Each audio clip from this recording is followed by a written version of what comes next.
You always got to be on your P's and Q's. There's pucks coming off the crossbars. There's fans. No. I just had to make sure that the hair was high and tight. I had the flat top, so that was my worries. A simple no guy would have done that. I'll save that for next Tuesday. Yeah. Tonight's Coach's Comments is powered by your Ontario Honda dealers. Score a $1,500 Honda bonus on the CRV Sport. Conditions apply. Visit HondaOntario.com. Coach Berube on the last meeting with Colorado. Well, I look back second period, and that's a good second period team, Colorado, as we are too. But I thought they three-quarter iced us in that period and put us on our heels for the period, and that's draining. That takes a lot of energy out of you for the third, and I didn't feel we had enough juice in the third. I know we had the lead, but we lost it, and we got to do a better job of that tonight. And they do it. They're good at it, and we got to make sure that we're doing a better job of that. You guys reached 40 wins the other night. How much would you say is what you brought? How much is that what you have to work with here that's made it? Well, we got good players, great players. A lot of good players. I think really growing as a team, playing a real good team game. Defensively and offensively too. Power plays coming. It's clicking. Our PK, has slid a little bit, but it's been pretty steady all year, not the last month. But we got to keep playing the team game. The checking side of things is really important. We know that, and just the predictability of how we want to play. I think, as a coaching staff, I think we brought in the predictability of how we want to play the game, the checking side of things. And, these guys, they've scored goals pretty much their whole careers, so they know how to score goals. When you talked about... Unlike me. Eddie scored a lot of goals, too. You talk about being a good second period team. In your experience, is a good second period team a good team? Like, do you need those good second periods to put up? Well, I think second periods are really important. I think it sets you up for the third. If you looked at our season as a whole, I think if you looked, we've scored the most goals in the second period out of any period. And going into the thirds, we got leads all the time, and we've done a great job of hanging on to leads and finishing games out. So, for me, second periods are important, obviously. Puts you in a good spot in the third, but it's the mindset in the second period. It's playing fast, getting pucks up, catching people in bad line changes, all those types of things, really go towards having a good second period. What's the key to slowing down MacKinnon? Well, I don't know, but if you find out before the game, you can let me know. You just got to try to stay on top of them the best you can. It's just like playing McDavid, right? They got great speed and they're competitive guys with tons of skill. It's about trying to slow them down, picking them up in the neutral zone, trying to get on top of them, deny them the puck as much as possible, take time and space. It's all the same things that every coach says. Well, follow up on that. How do you do it with McCarr? And he's coming from the back end. Probably even more difficult. He's obviously a great player, and again, it's a lot of the same things. Just trying to, get above him as much as you can, and trying to make him work in his own zone. I think, tonight we got to make this team play in their own end as much as possible, and then it's important when that's happening that we can get some good line changes and get fresh people on the ice, and make them extend their shifts as much as possible. Coach Berube getting set for the Avs, so he spent some time on the good second period team. Take us through that. You played, so what does that mean? Well, sometimes when you're starting the game, you're sort of getting into a little bit of a chess match, or another team comes out and throws a little bit of a curveball, right? So it takes a couple shifts to really get into, the feel of the game. But ultimately, I think it's that conversation that you have with the coach on exactly what you need to do. And there's been some times where the coach has pulled you aside or pulled a line inside saying, hey, you know what, you're not getting in on the forecheck. Here's some video of you now doing these clips of you not doing what you need to do. This is what you need to do. So it's a little bit of a reset, right? So when you sit down there for that 17 minutes, yes, you have your Gatorade, you get prepared. prepared, but you almost have to readjust that game plan because, again, there's a lot of video. Teams do so much video. They do so much advanced scouting. There's lists on a breakaway. This is what this player does. This is what their tendencies are. So it's almost like, yes, in a boxing match, you have your game plan. You get punched in the mouth. How do you adjust? So I think that's the key to Toronto is they come in, they hit that reset button, and when you have that natural talent, for me, I was I'm going full speed off the glass and I'm getting off. It was really, really tough for me to adjust and saying, hey, you know what, maybe you got to adjust your flight pattern or take your foot off the gas. But when you have those naturally talented but cerebral and smart players, it's easier to adjust, and that's sometimes where you have success in the second period just by making those adjustments. I was watching Detroit-Washington last night, and at the start of the third period, coach interview with the host, and so the coach said, well, Detroit's getting in there and having good opportunities in their zone time, and we have a lot of zone time, but we're not getting good opportunities. So the adjustment was made because Washington scored 3 goals after that. So, but that's what you're talking about, isn't it? Yeah, and we're in a very technological times now where you can make the adjustments, in between shifts. You see the players looking at the iPad saying, okay, when it came down the wing, I thought I had a little bit, of a gap to shoot the puck. Let me now take a look at it. Oh, you know what? I should have done this. So with that technology now, you can make those adjustments on the fly. You're going to see the assistant coaches. They have their earpieces in from the eye up, the sky up here. So they're telling you. So there's all this information in this information age that can help make those adjustments. And the teams that take advantage of that, I think those are the ones that have success as well. And it's all about here's what's happening, but here's the adjustment as opposed to, you just coughed up the puck. Thanks for the update. Yeah. Hey, tell that person, stop turning the puck over. Thanks, got it. Yeah. More pregame sound now. And as you know, this is the center of the hockey universe in terms of scrutiny. So here's John Tavares and his approach to handling outside noise. Yeah, I mean, like I said, for me, it's like since I was a kid, I just enjoyed going on and playing the game. And the way I personally felt when I was, getting started at 5, 6 years old and all the way up through minor hockey, junior hockey, and becoming a professional, the enjoyment and excitement of putting my gear on and going to play the game is always been the same. And that becomes so ingrained that becomes the best and easiest part, especially when there's a lot of other things going on. When you're a professional at this level and the amount of attention, the things that come with that, you just kind of, I think, fall back on just the game itself and what makes it great and your enjoyment for that and the type of player that you are. How well do you know Gabriel Landeskog, and could you even imagine what it'd be like trying to come back to the game after almost 3 years since your last game? Yeah, I don't know Gabe extremely well, but I bumped into him from time to time. I was actually on the same flight as him going to Tyson Berry's wedding a couple summers ago and talking about his rehab and everything he was going through. And it's obviously been a real challenge for him, but I think a lot of credit. He's continuing to stick with it and doing everything he can to find a way, understanding it's a lot of ups and downs, clearly, but is extremely motivated from talking to him and a strong belief from him to make it back and to play again. So I can't imagine how difficult it's been to go, is it 3 years now? It's pretty crazy, but he's obviously doing everything he can, and obviously a great leader, a great player, and you always hope to see guys make it through difficult times or challenges like that. What has stood out to you about Nathan MacKinnon and the run he is on and the challenge that he presents? Yeah, I think whether it's this year or obviously the accolades he earned last season and what he's become, I think, in the game and the type of player that he is, he's just seemed to a number of years ago just really, I think, find something about himself that's just allowed him to take off to be one of the best players in the world and just be so dynamic and to be so hard to play against and difficult to defend and one of the toughest challenges you're going to face in the game. That is John Tavares talking first about noise in the marketplace of Toronto.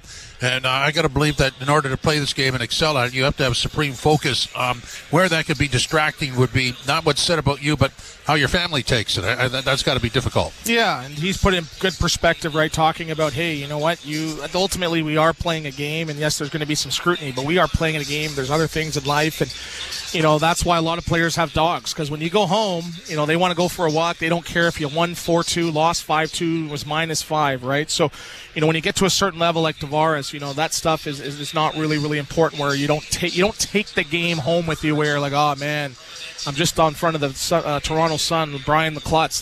Back then maybe it affected you, but these guys are in such a different level right now. But I think they understand, yes, there is pressure, but they understand with that pressure, when you're winning and things are going well, you are treated like gods in this city, right? So for him, I think he did a good job just sort of, verbalizing, like, yes, it's important, but it's not the end-all, be-all, whether we win or not.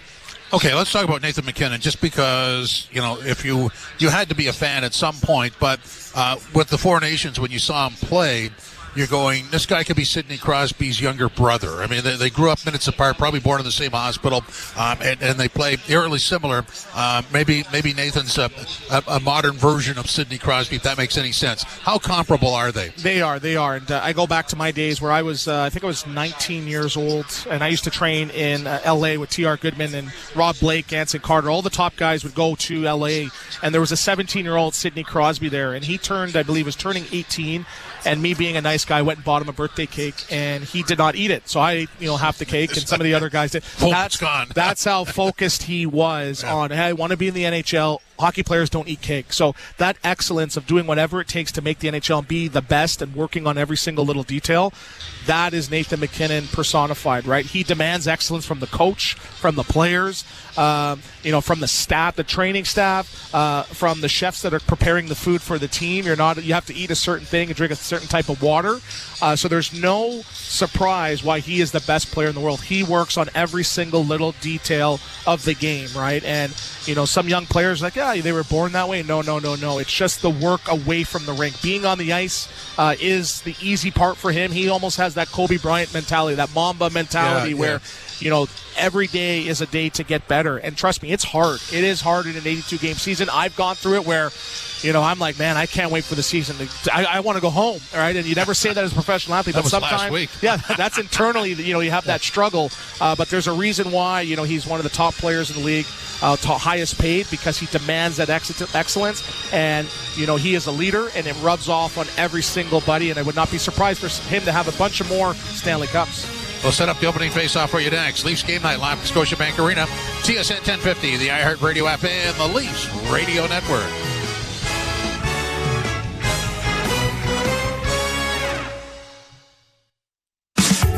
Supporting Canadian businesses has never been more important. That's why Canada Post is committed to making it easier to ship Canadian with our best rates ever. Right now, your business will save up to 70% on expedited shipping and returns. Plus, as a Toronto-based business, you can access rates as low as $3.50 for lightweight local packages. It's time to shop Canadian.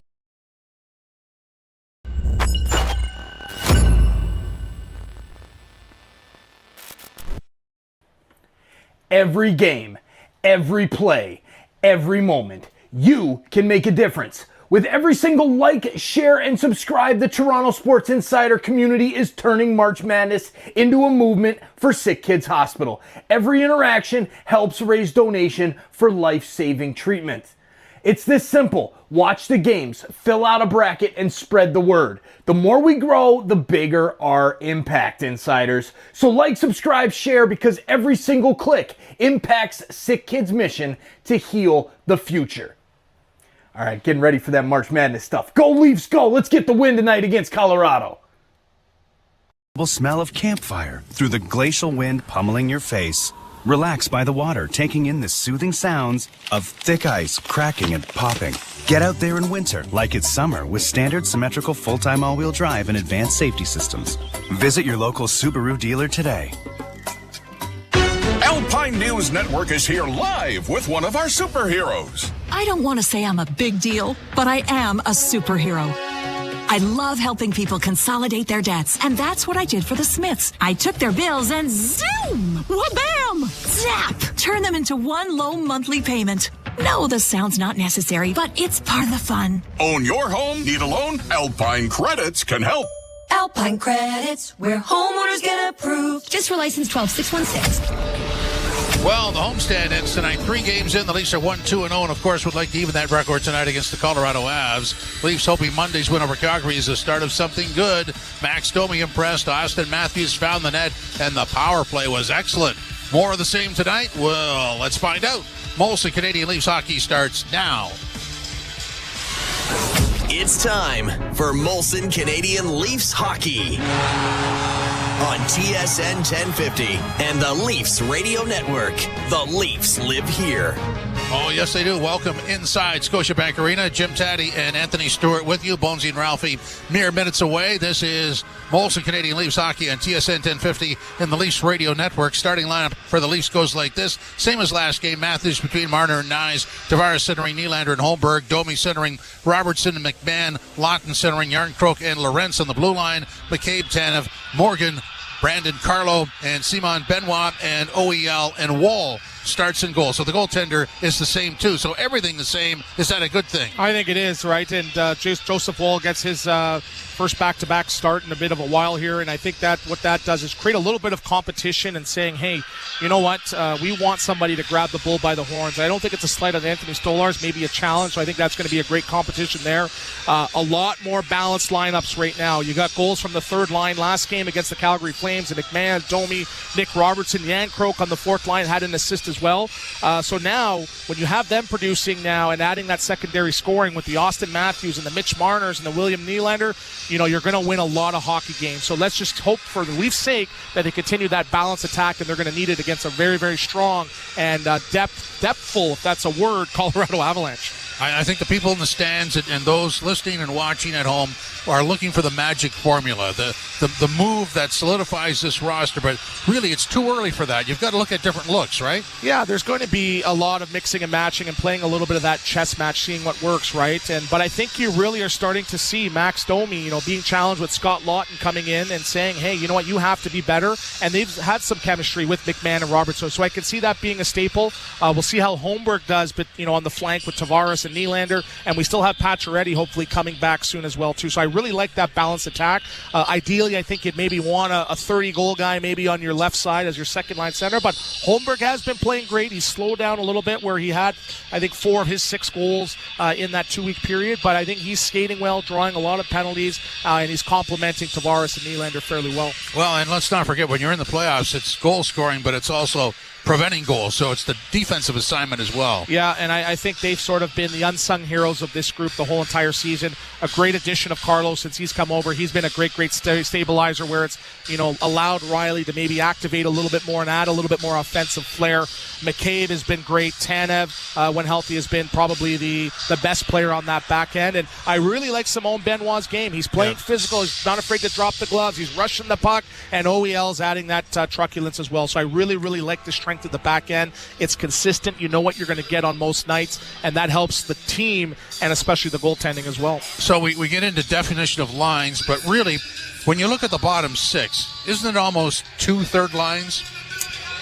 Yes, but then that creates a hole. Well, where's your fourth line, right? Who's going to be the team that goes out there and wears down the other team's opposition, you know, can play in the O-zone for 40 seconds and get physical and play that ground and pound game? So that's my worry in a 7-game series. If you turn it into a track meet, I don't like the chances against a Florida or Tampa who can skate, they can push the pace, and, you know, power plays are immaculate. So I think it's a good problem to have, but I'm a little bit worried about you need a designated ground and pound line come playoffs. But again, you saw against Calgary, they outscored their problems. Let's see if they can continue to do that as well. Well, and it depends, you know, on the matchup in the first round. It also depends on who has home ice because last line change. So I mean, there's some, I'm not going to say issues, but there are some tweaks that have to happen here. Yeah, but you know, for me, I'm impressed with the Matthews Tavares I'm impressed with Marner. So I'd rather have that than, 2 fourth lines. I'll tell you that. Yeah. Okay, that sums it up.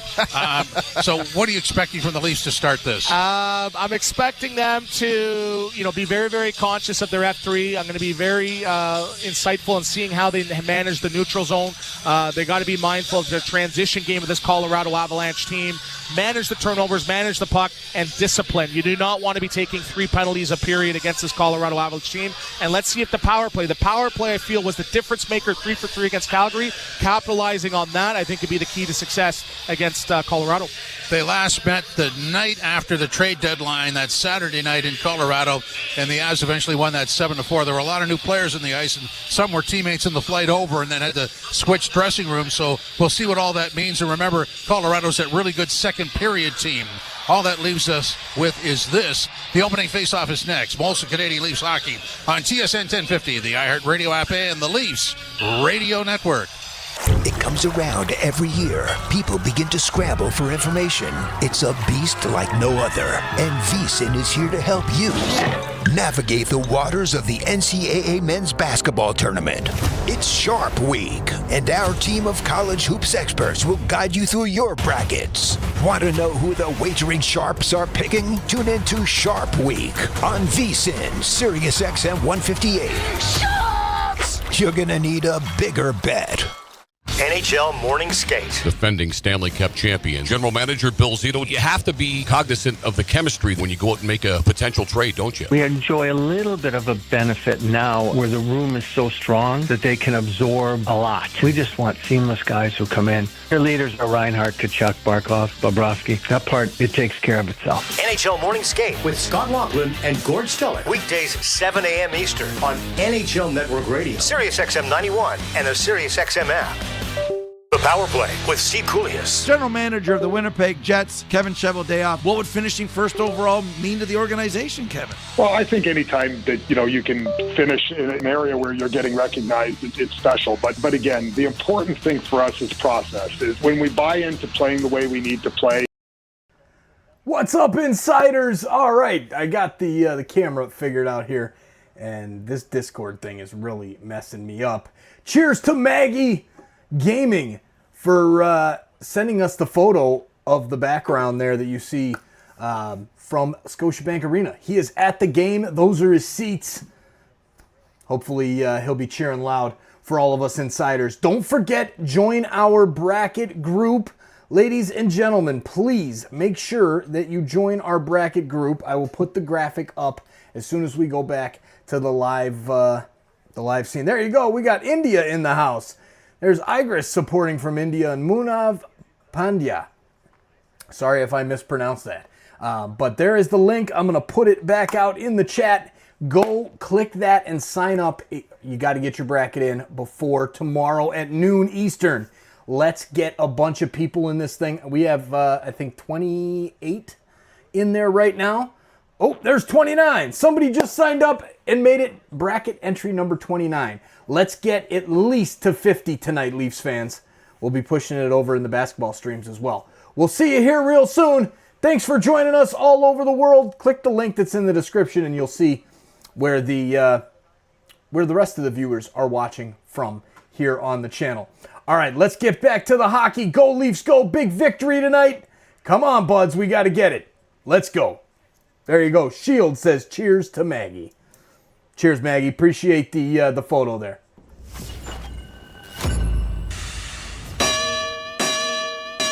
Hey, Jim Rome here. We have moved the program to a new channel this year. Now, you can find us every weekday afternoon live on Sirius 161, XM 206, 3 hours every afternoon, 3 to 6 p.m. Same program. My takes, some tremendous guests, and of course, your feedback. Have a take, don't suck, or you know you're going to get run. Content is still king, the jungle still rules, and it is great to be home. Put the channel on your preset, Sirius 161, XM 206.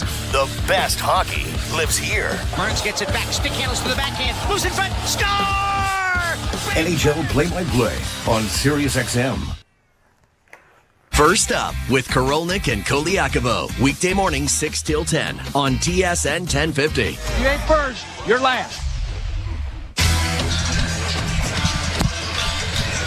Leafs and the Colorado Avalanche, and the starting lineup is brought to you by Molson, the official beer sponsor of the Toronto Maple Leafs. Joseph Woll will make his first ever start against the Avalanche. He comes in with a record of 23-12-0 and a 2.75 goals against average.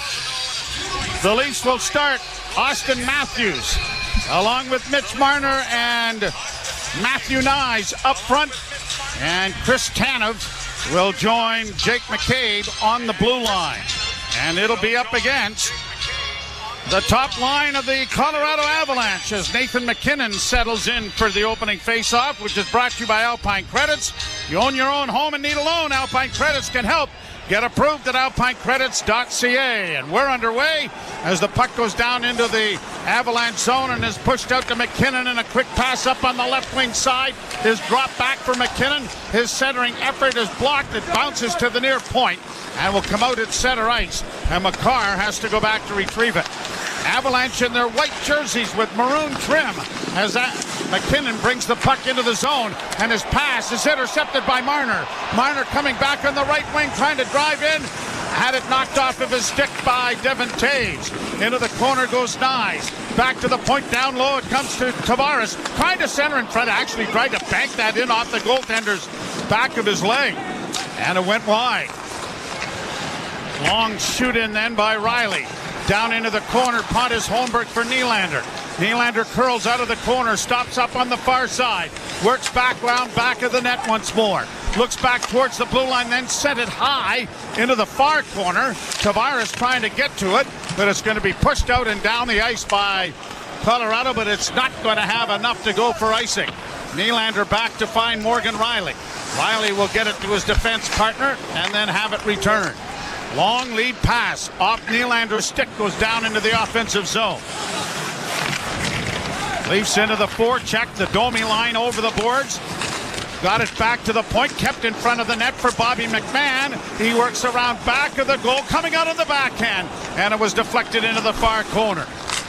Chip by Malinsky to center ice, and the Leafs will go back. Long up now for Robertson. Robertson in on the left wing with a pass in, and Domi just failed to redirect that. And out come the Avalanche to center ice with Robertson trying to get back on his man. A long shot from an angle was stopped easily by Wall as it comes back to the blue line. Near side for McCarr. McCarr gets a return pass. Actually, Eric Johnson trying to get a return pass, and it was knocked away. And the Leafs have it under control in their own end.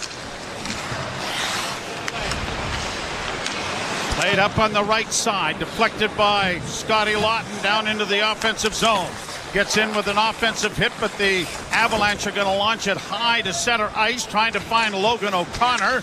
He got it on the wing, and it is shot down into the zone by Jack Drury. Puck comes back to the point, and a shot, big pad save and a huge rebound, knocked away by the Leafs, but it comes back to the blue line. Malinsky trying to get it in on goal, knocked away again by Wall.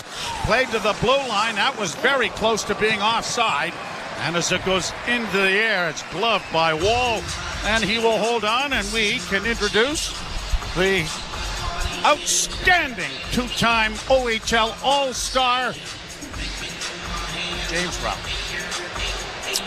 I think that speaks for itself. My work is done here. Would you grab me a tea or something? No, but would you autograph this? Hey, you like it's a check. You like this page though, don't you? To yes, start. Yes. Matthews taking it back into his own end, drops it off. And a pass off the stick comes ahead to Nyes. Nyes backhanding it, but it is intercepted by Devon Taves. He gets in over the line with MacKinnon. MacKinnon down along the boards, trying to get it back to the point, and does. Taves with it to the near side. McCarr centers. That's intercepted in the Leafs. Trying to burst out at center is Nyes. Played up on the left wing for Matthews. Matthews is going to try and play it deeper in the corner, but it was knocked away, and now brought out at center ice by Natchez, and gets it down in on the left wing. Too far for McCarr, and up on the left wing it comes, and the Leafs. Benoit comes to center and shoots it in. Leafs are changing. Avalanche doing likewise. Good hit there by Jake McCabe to stand up the Colorado player, but now the Avalanche are able to backhand it down into the Toronto zone as Drouin gets it down in and around back of the Toronto net.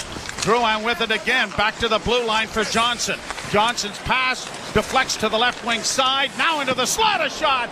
Big save made by Wall, who's come up with a couple and has had 5 shots without an answer from the Maple Leafs. Make it 6, and he's going to cover up on this one and hold for a faceoff with 15:50 to go. And as quickly as the Leafs started in the game the other night against Calgary, it has been all Avalanche to this point, although the flow has been... Yeah, it's been pretty much back and forth, but this was a pretty good shot from the high slot that got through to Joseph Wall. Colorado, pretty well documented, come in here with an 8-0-1 streak in their last 9 games. But against the Leafs in this building, they've won 6 of their last 7.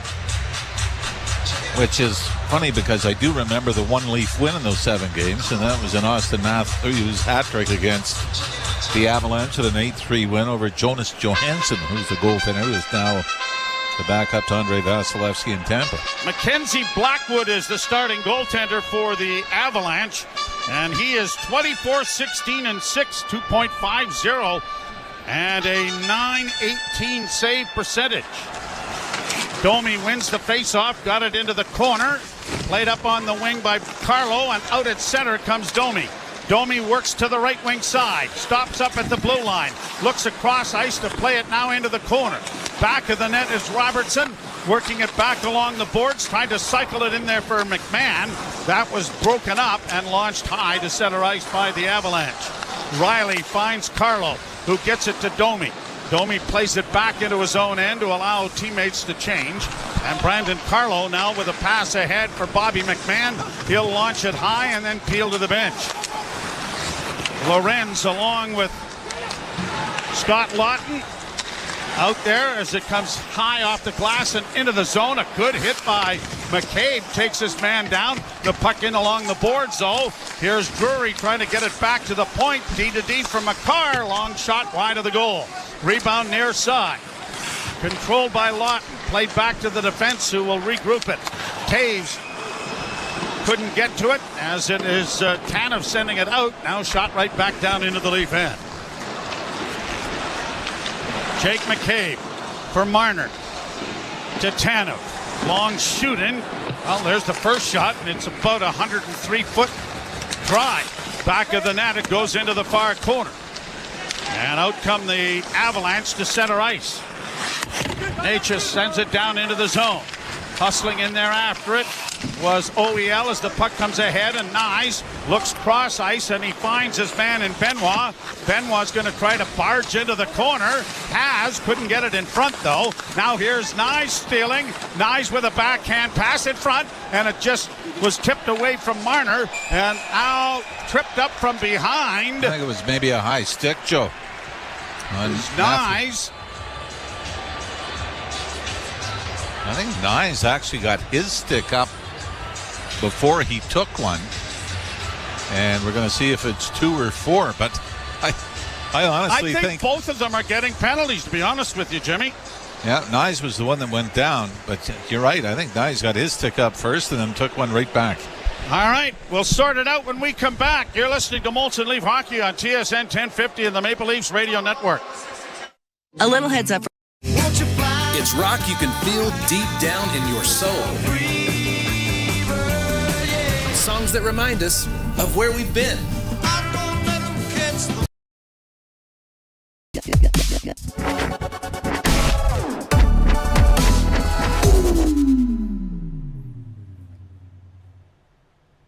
Hey, you. Yeah, you. I'm talking to you. The one that's hanging out with us. Are you checking your bracket right now for March Madness? Have you filled it out yet? The link that you see in the chat, in the description as well. Go sign up. It's free. Get your bracket in before they lock on Thursday at noon Eastern. Join our group.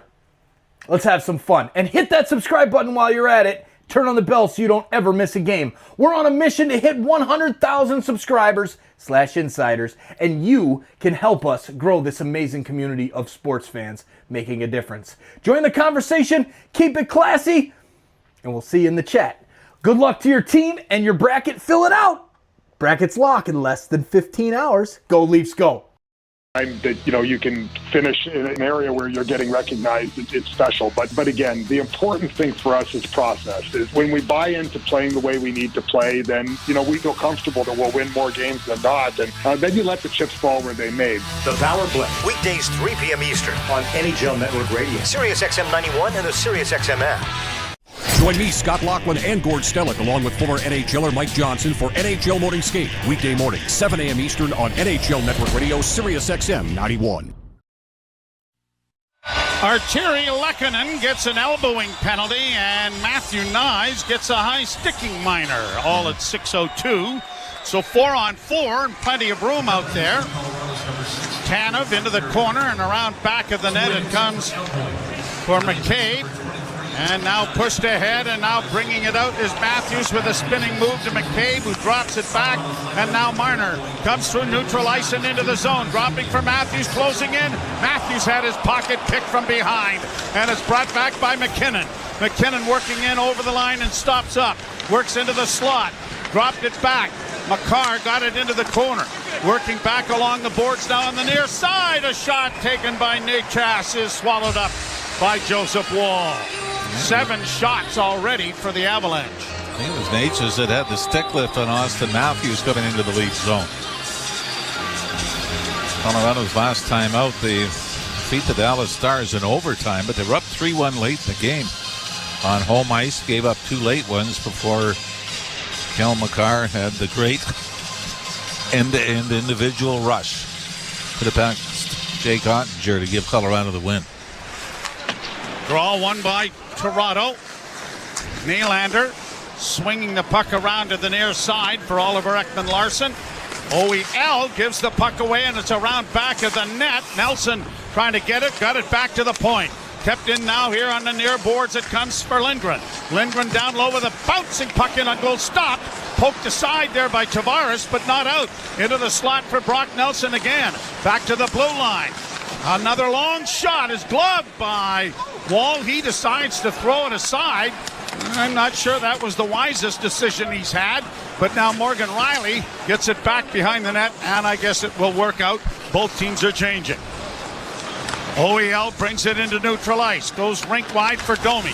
Stopped up and in over the line, waiting for teammates, plays it back outside the zone. McCabe brings it in on the left wing, looking for a man in front, and the pass for Domi deflected and skipped up into the seats on the far side. And a lot of late arrivals for a 7 o'clock game. There are a lot of empty seats over on the far side. Especially down in the lower bowl. By the way, this year, Colorado has scored once and given up a goal 4-on-4. Leafs have scored once, given up 2 when playing 4-on-4 this year. 24 seconds left in the 4-on-4. The draw won by Matthews. Got it back to the blue line. Marner goes near boards for McCabe. He makes it a little move to get away from one. Now creeps in front with a backhand. Good save made by Blackwood. Best scoring chance the Leafs have engineered thus far, and it's Jake McCabe taking it to the net. Chris Tanev back in his own zone. Matthews to the far side for Tanev. Tanev dropping it back, and Benoit will wait for teammates to get in position to change as the penalty door opens and we're back to even strength. Matthews dropping it off. Pass up on the near boards for Nylander. Or at least Robertson. He couldn't handle it cleanly. And it's back now and brought out by Benoit. Pass ahead. McMahon backhands it into the zone. Domi into the forecheck, but can't get there in time to add pressure. And it'll be played out at center ice to the Leaf blue line and brought in by Ross Colton, who sends it into the corner. Benoit with a hit there. Carlo plays it to the line, but not out. Near side now for Malinsky. Into the slot area. No shot delivered. Good play by Carlo to muscle his man off the puck. And the Maple Leafs have it in their own zone with an alley-oop pass. Trying to spring Bobby McMahon. Got down in against the boards in the end zone, but couldn't get it out in front of the net. Now McMahon unable to keep it in as it comes to center ice. Leafs are restoring it. And back comes Morgan Riley on the left wing. A pass into the far corner. Lawton dropping it back to the blue line. It comes to the near side, but the stick handling move made by Oliver Ekman-Larsson on the far side, put the play offside, and it'll be brought back out into neutral ice with 10:47 to go in a scoreless first period from Scotiabank Arena. One of the stats that I find the most amazing about the Colorado Avalanche, and they've had a lot of injuries that they've had to deal with this year, 47 different players have suited up for the Avalanche to play this year, including 6 different goaltenders. 2 goalies that started the year aren't here. They've been traded on. Blackwood and Wedgwood have come in to be a very effective duo. But isn't that amazing? Like those are training camp numbers. Yeah. 47 and 6 goalies. Around the boards it comes in the Toronto zone. Poked back at the net. Goaltender Wall out of the cage to play it ahead. Lorenz drops it back, and Lawton will flip it out into center ice. Stolen back by the Maple Leafs on the far side. Here's Lorenz playing it back. Leafs are changing. OEL comes to center and will drill it around the boards to the far side. Matthews and Marner get to it, and the centering pass is redirected by Nyes just wide of the goal. Nyes back checking diligently, took it away from McCarr, and that allows McCabe to shoot it right back into Avalanche territory.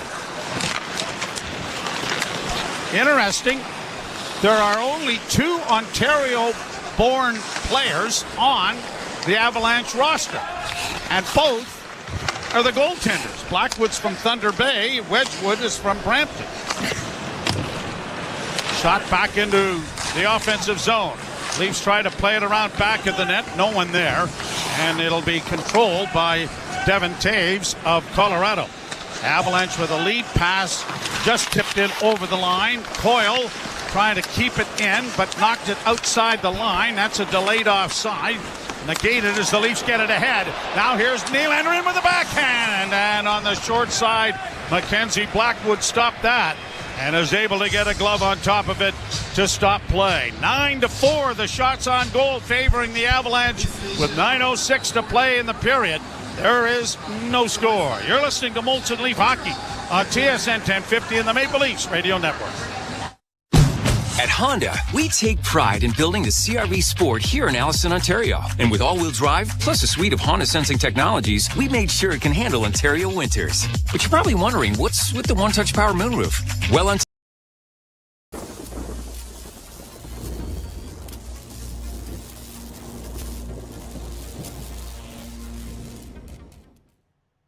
Hey, Insiders! I just wanted to stop the Leaf stream and just say thank you.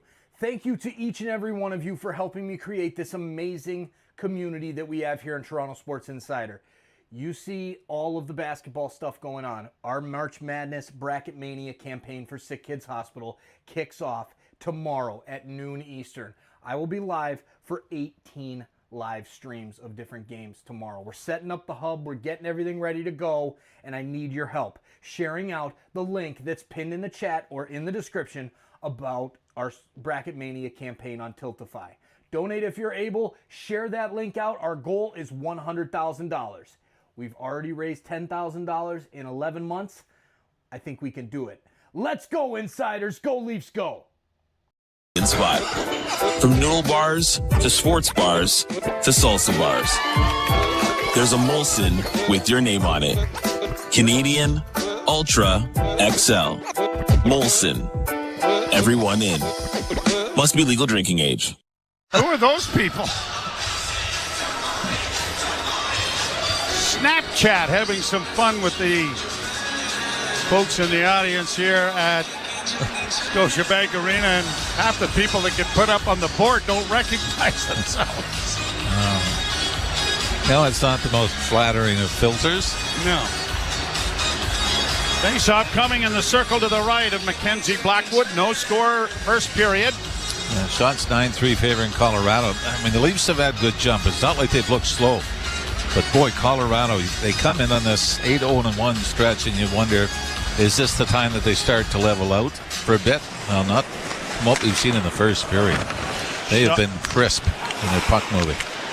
Leafs trying to bring the puck in over the line, but it is tied up right at the blue line, and Eric Johnson now gets the puck to his defense partner, who shoots it in wide of the Leaf goal.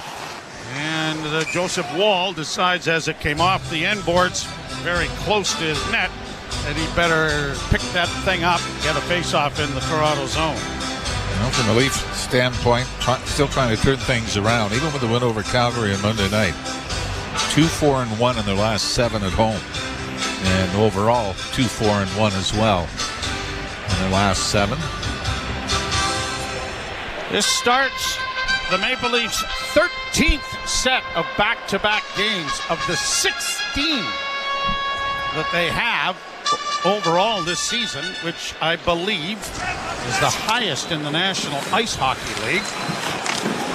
They will be in New York against the Rangers tomorrow night as an icing call is coming here against Toronto. Well, I watched the Rangers-Calgary game, a chunk of that last night. So you would have thought, because Calgary was here Monday in New York last night against the Rangers. Rangers held to 12, 13 shots on the night. Calgary came out with all kinds of energy. And it's hard to fathom how a team, both Calgary and New York trying to fight for a playoff spot, but how flat the Rangers came out.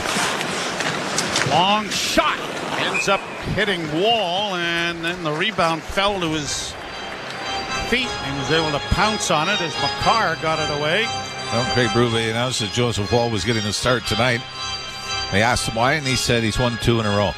And I think we're going to see that. Obviously, Anthony Stolarz will get the start against the Rangers on the second of back-to-backs. But I think we're going to see that more down the stretch, that if one guy starts to get hot. Well, they've got to find out who's going to start game 1, right? Yeah, I don't know if a simple rotation back and forth 50-50 does that. No. Pass intercepted and brought out by Natchez, the center. He works in over the line, a left wing feed, and a pass in front was blocked by the Maple Leafs' Tanev. And around back of the net it comes for Jake McCabe, who gets it ahead, and Marner gets it out at center for Nyes. Back to Marner. Bank pass for Matthews was out of his reach, and it goes down into the corner. Marner unable to get to it. And here's MacKinnon starting out of his own zone. Had it knocked off his stick, and the Leafs regroup it back in their own territory. Pass ahead for Marner and across the line, just out of the reach of Bobby McMahon. And it is covered up by Blackwood to bring a face-off in Colorado territory. The Avalanche come in with 85 points, a record of 41, 24, and 3. The Maple Leafs are 40, 24, and 3. Have played one less game than Colorado and have 83 points. Boy, so many changes made to the Avalanche. Mikko Rantanen obviously being dealt, and the Martin Natchez deal was a big one to Carolina. Shot by Robertson was blocked. Carried to center ice by the Avalanche. Stolen back by the Leafs. A quick pass finds Bobby McMahon on the left wing. He works down into the near corner. Sent it across. No one there to tip it. Grabbed off by Robertson again. Played on the backhand looking for McMahon. McMahon frees it up for Domi. Domi kicked it free along back of the net. Robertson couldn't outmuscle his man for the puck, and it's cleared to center ice where Brandon Carlo gets it ahead, and the Leafs bank it right back down into Avalanche territory to start a change. 7:04 to go in a scoreless first period. Here the Avalanche in over the line. O'Connor tries to get around back of the net, a centering pass, went off a leg, and I think the Leafs defenseman may have drilled that on their own goaltender as it came in front. Yeah, Ekman Larsson was there. I don't know whether he took a swat at it just as it was being delivered to the net. Drury was there as well for the Avalanche, but I thought it was his stick. Yeah. Trying to get it into the corner and maybe misfired just enough. And Wall had to make a pretty good save. They kind of both got to it at the same time, didn't they? In fact, it went off Ekman Larsson's skate first. That's what stopped it in front of the wall. The Leafs play it high into neutral ice. Knocked down by Johnson. Sent back into the Toronto zone. Wall will get it into the corner for Benoit, who plays it off the glass. And it is to the line, but not out. Kept alive by the Avalanche. Drouin down into the corner. Took Benoit in along the boards. Nylander gives the puck away in the corner.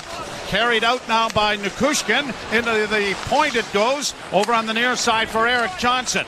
Johnson goes to his defense partner. A long shot is deflected wide of the Leaf goal, and Nylander trying to find some skating room, but there isn't much out there. Now plays it out at center and finds Tavares. He's in over the line on the left wing. Tried to make a spinning move to get it in front of the net, but it went off his stick, and now the Avalanche have it under control in their own zone. 6 minutes to play in a scoreless first. Brought in over the line by Malinsky, who was drilled to the boards there by Jake McCabe. Centering pass in the front of the net, intercepted by Steven Lorenz. Lorenz now with a lead pass, deflected by Lawton down into Avalanche territory. Trying to get the wave going here again at Scotiabank Arena. Puck along the boards is pushed to the line and out. The Avalanche try to work it ahead. Coyle will get it down into the Leaf zone. Former Bruin takes his man in along the boards, and the Avalanche able to get the puck back to the point. Makar with a shot that goes off his stick and up into the screen and out of play. 5:23 to play in the first period. The Leafs nothing and the Avalanche nothing. You're listening to Molson Leaf Hockey on TSN 1050 and the Maple Leafs Radio Network. It comes around every year. People begin to scramble for information. It's a beast like no other. And VSiN is here to help you navigate the waters of the NCAA men's basketball tournament. It's Sharp Week, and our team of college hoops experts will guide you through your brackets. Want to know who the wagering sharps are picking? Tune into Sharp Week on VSiN, Sirius XM 158. Sharps! You're gonna need a bigger bet. NHL Morning Skate. Defending Stanley Cup champion, General Manager Bill Zito. You have to be cognizant of the chemistry when you go out and make a potential trade, don't you? We enjoy a little bit of a benefit now where the room is so strong that they can absorb a lot. We just want seamless guys who come in. Their leaders are Reinhart, Kachuk, Barkov, Bobrovsky. That part, it takes care of itself. NHL Morning Skate with Scott Laughlin and Gord Stellick. Weekdays 7 a.m. Eastern on NHL Network Radio, Sirius XM 91, and the Sirius XM app. The Power Play with Steve Koulias. General manager of the Winnipeg Jets, Kevin Cheveldayoff. What would finishing first overall mean to the organization, Kevin? Well, I think anytime that, you can finish in an area where you're getting recognized, it's special. But again, the important thing for us is process. Is when we buy into playing the way we need to play, then, we feel comfortable that we'll win more games than not. And then you let the chips fall where they may. The Power Play. Weekdays 3 p.m. Eastern on NHL Network Radio, Sirius XM 91, and the Sirius XM app. The biggest names in the game. Trying to get behind, wrist the line, and walks in, put it between his legs, shoots it, score! NHL play-by-play on Sirius XM. Troops as they celebrate one of the Armed Forces members, Jeff Brubaker, in attendance tonight, and he is a large man. Boy, he was tough as nails too, wasn't he? I saw a lot of them in the American League. Everyone saw a lot of me there too. Yeah, well, there's that. Leafs Marner flipping the puck ahead. Nice, got it in over the line. Matthews couldn't deliver a backhand. He goes into the corner with it, swinging it around the boards, and it'll be just kept in there at the near point. Swept in there by McCabe. Marner couldn't handle the puck back of the net though, and it's cleared off a body by MacKinnon. And now Makar steps up in over the line. Makar dished it off on the near side. Lehkonen placed it back at the net. Marner couldn't get to it. A long shot in traffic is blocked, and the Leafs break 2-on-2. Matthews in across the line. Marner trying to catch up, and mishandling the puck was Matthews, but he got it back. Now he lets a shot go, and it was deflected just wide of the goal. Now back at the net is Marner. Marner on the far half boards. Still with it. Banks it back at the net. Unable to get to it. Morgan Riley cleanly. Matthews adding support. Cleared to the line and out by the Avalanche. And both teams are headed for change. And then Brandon Carlo mishandled the puck, but was able to get it out into the neutral zone. Shot right back in again, and Nylander. Kind of a haphazard pass there and a centering effort blocked. And now Nylander skipping his way out at right wing. One man back in over the line. Nylander in on goal. And a great defensive play made over on the far side by, was that MacKinnon back there? No, excuse me, Malinsky. Puck along the boards and into the Toronto zone. Carlos sends it to the near side. Pontus Holmberg will play it around back of the net for the defenseman. Up on the wing for Nylander. He couldn't get it. Brandon Carlo again to Nylander. Nylander to an open wing, but Morgan Riley thinks better of going after it. And now here, the Avalanche right back in, and Riley blocks a shot from Brock Nelson. Robertson gives it back to Riley. Riley will get to the red line and shoot it in. 3:16 to go in a scoreless first. Puck poked back of the Avalanche goal, but they'll get it up on the right wing, and Nichushkin gets it to center. Robertson trying to play it ahead, but had it blocked. It goes down into the corner for Nichushkin. Nichushkin to the far side. Pass intercepted, and Domi gets it out at center, and Bobby McMahon will flip it in. He'll go in there after it. Almost stole it. Forces it into the far corner, and Makar will get it out into the center ice area. Right wing side, pass deflected, and will turn into an offside as Martin Necas was trapped inside the Toronto end. He's still with just the 4 shots on goal. Neither team has really had long stretches of offensive zone time. Right? This has been pretty much back and forth off the rush. Nylander having the last good rush for the Leafs. I'm not sure he had Holmberg going to the net, but because the defenseman kind of took the pass away and slid, Nylander tried to toe drag it around him, but Walensky, the defenseman, was able to lay out and just get the tip of his stick on it, knock it away from Nylander. Draw one by the Avalanche, fired off the glass and around to the far corner. OEL got it back of the net. The official got in the way, but the Leafs get it out. And it'll slide into Avalanche territory, but icing waved off. Round back of the net is Ryan Lindgren. Got it ahead at center. Colton gets across the Leaf blue line, but his pass is intercepted by the diligent back-checking there of Calle Yarncrook. Yarncrook sending it around on the far side for Brandon Carlo. Carlo to the near side to Benoit. Quickly up ahead and deflected down into the zone. No, it wasn't. I guess icing is going to be called with 2:03 left to play in the period. That's usually something that they'll let go, right? Didn't Malinsky get there right around the same time Lorenz tried to tip it at center ice? Looked like he ran a little bit of interference, but Colorado's going to get a face-off in the zone to the right of Joe Woll. No score, first period. Shots are 10-4 in favor of the Avalanche. Scotty Lawton getting a warning. Wonder what those are like. Don't do that anymore. At the point it comes, kept in, and Makar, a shot that didn't make it through the crowd in front. Tipped into the corner, and it comes back out in front of the net, and a shot is whistled wide of the goal by Devin Taves. Cleared to the line, but not out. Taves keeps it in at the left point with a shot. That's deflected just wide. Here's MacKinnon working out of the corner on the near side. Gets it around back of the net again. Avalanche cycling the puck nicely as it comes to Nichushkin back to the point. Taves works in, tried to backhand, that was stopped. The rebound is going to be played off the boards gingerly just to get it out into neutral ice to get a change of players going.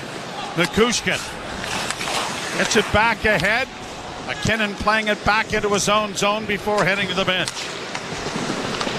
Nichushkin doing likewise. Puck at center ice, and McCabe goes rink wide for Domi. Or by Marner, rather. Marner in around back of the goal. Stops up. Looks for a man in front. Couldn't get it. Then tried to one-hand it out in front.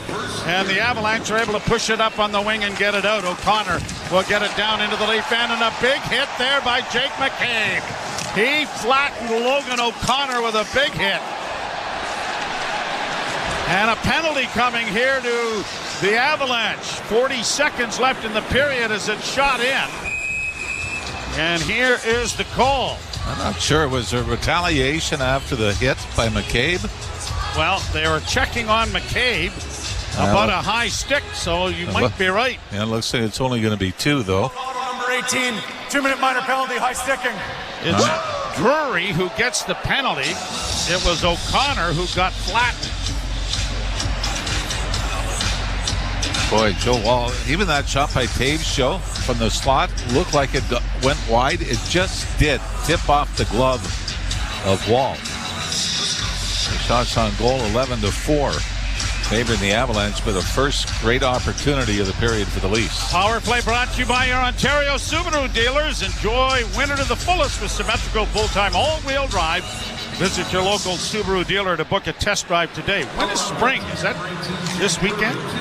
A shot by Nylander is stopped. There was a rebound, and it was a juicy one, but Nyes couldn't find it in his feet, and it's cleared down the ice, and now with 24 seconds left, the intermission will dissect this power play as Matthews gets across the line for Nyes. Tried to drop it back, but not far enough, and Charlie Coyle sends it down into the Leaf end, and that'll just about do it. 10 seconds left. Time for one last rush and one last shot, but a pass by Matthews is intercepted, and it is sent down on goal, and that will end the first period. We'll remind you, the Leafs were 3 for 3 in the power play against Calgary on Monday. All three of those coming in the second period, so see if the fresh ice can give them a little advantage here to start the second. They'll have a minute 23 of the first power play of the game to work with when we are back with the second period. No score after 20 minutes, and we'll be back with our intermission. You're listening to Molson Leaf Hockey on TSN 1050 and the Maple Leafs Radio Network. Spring is in the air on the SiriusXM app. From breezy road-ready mixes and sun-kissed specials to streaming-only happy channels packed with positive vibes. Our spring listening collection is here to help you savor every second of the season.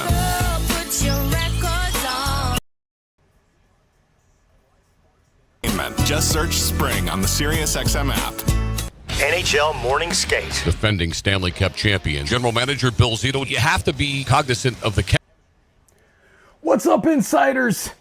It's intermission, and my camera is dead. I need to go upstairs and get the other battery that's charging for that, but you don't need to see my face. You just need to hear what I'm here to tell you. It's intermission. The Leafs have the power play coming up in the second period, about a minute and a half to get this game going. My goodness, what a start. This was a pretty rough game to pay attention to here, but I will admit I am working on the March Madness stuff here like crazy. Andrew Hurd, cheers, my man. Rick Smith, congrats to 89K, Mike. Thank you, Rick. So much appreciated. All of you insiders, this all started because of you.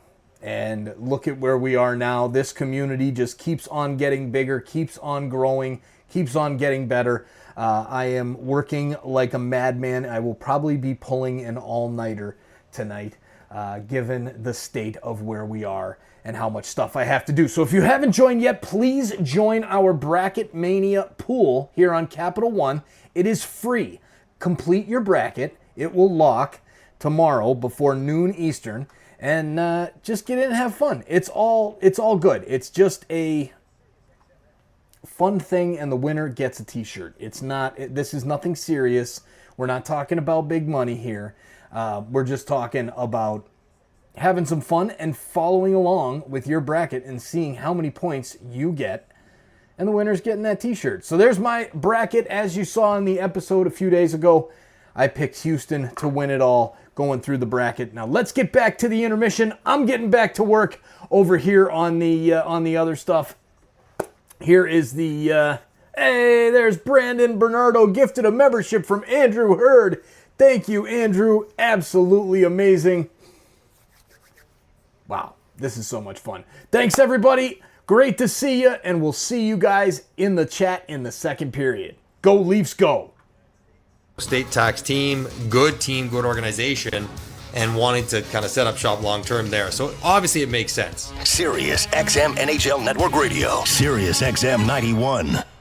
The best player analysts and insiders live on NHL Network Radio. Mike Johnson. If you would have asked me, what's the one record that would never, ever, ever be broken? Was the 894 goals. Every single day he scores, that's sort of the lead story in the NHL. And yet here's Ovi about to do it, and he's going to push through 900 goals, and he could push to 1,000 if he wanted to if he played 3 more seasons. Get the latest opinion and analysis you need on the home of hockey, NHL Network Radio, Sirius XM 91, and the Sirius XM app.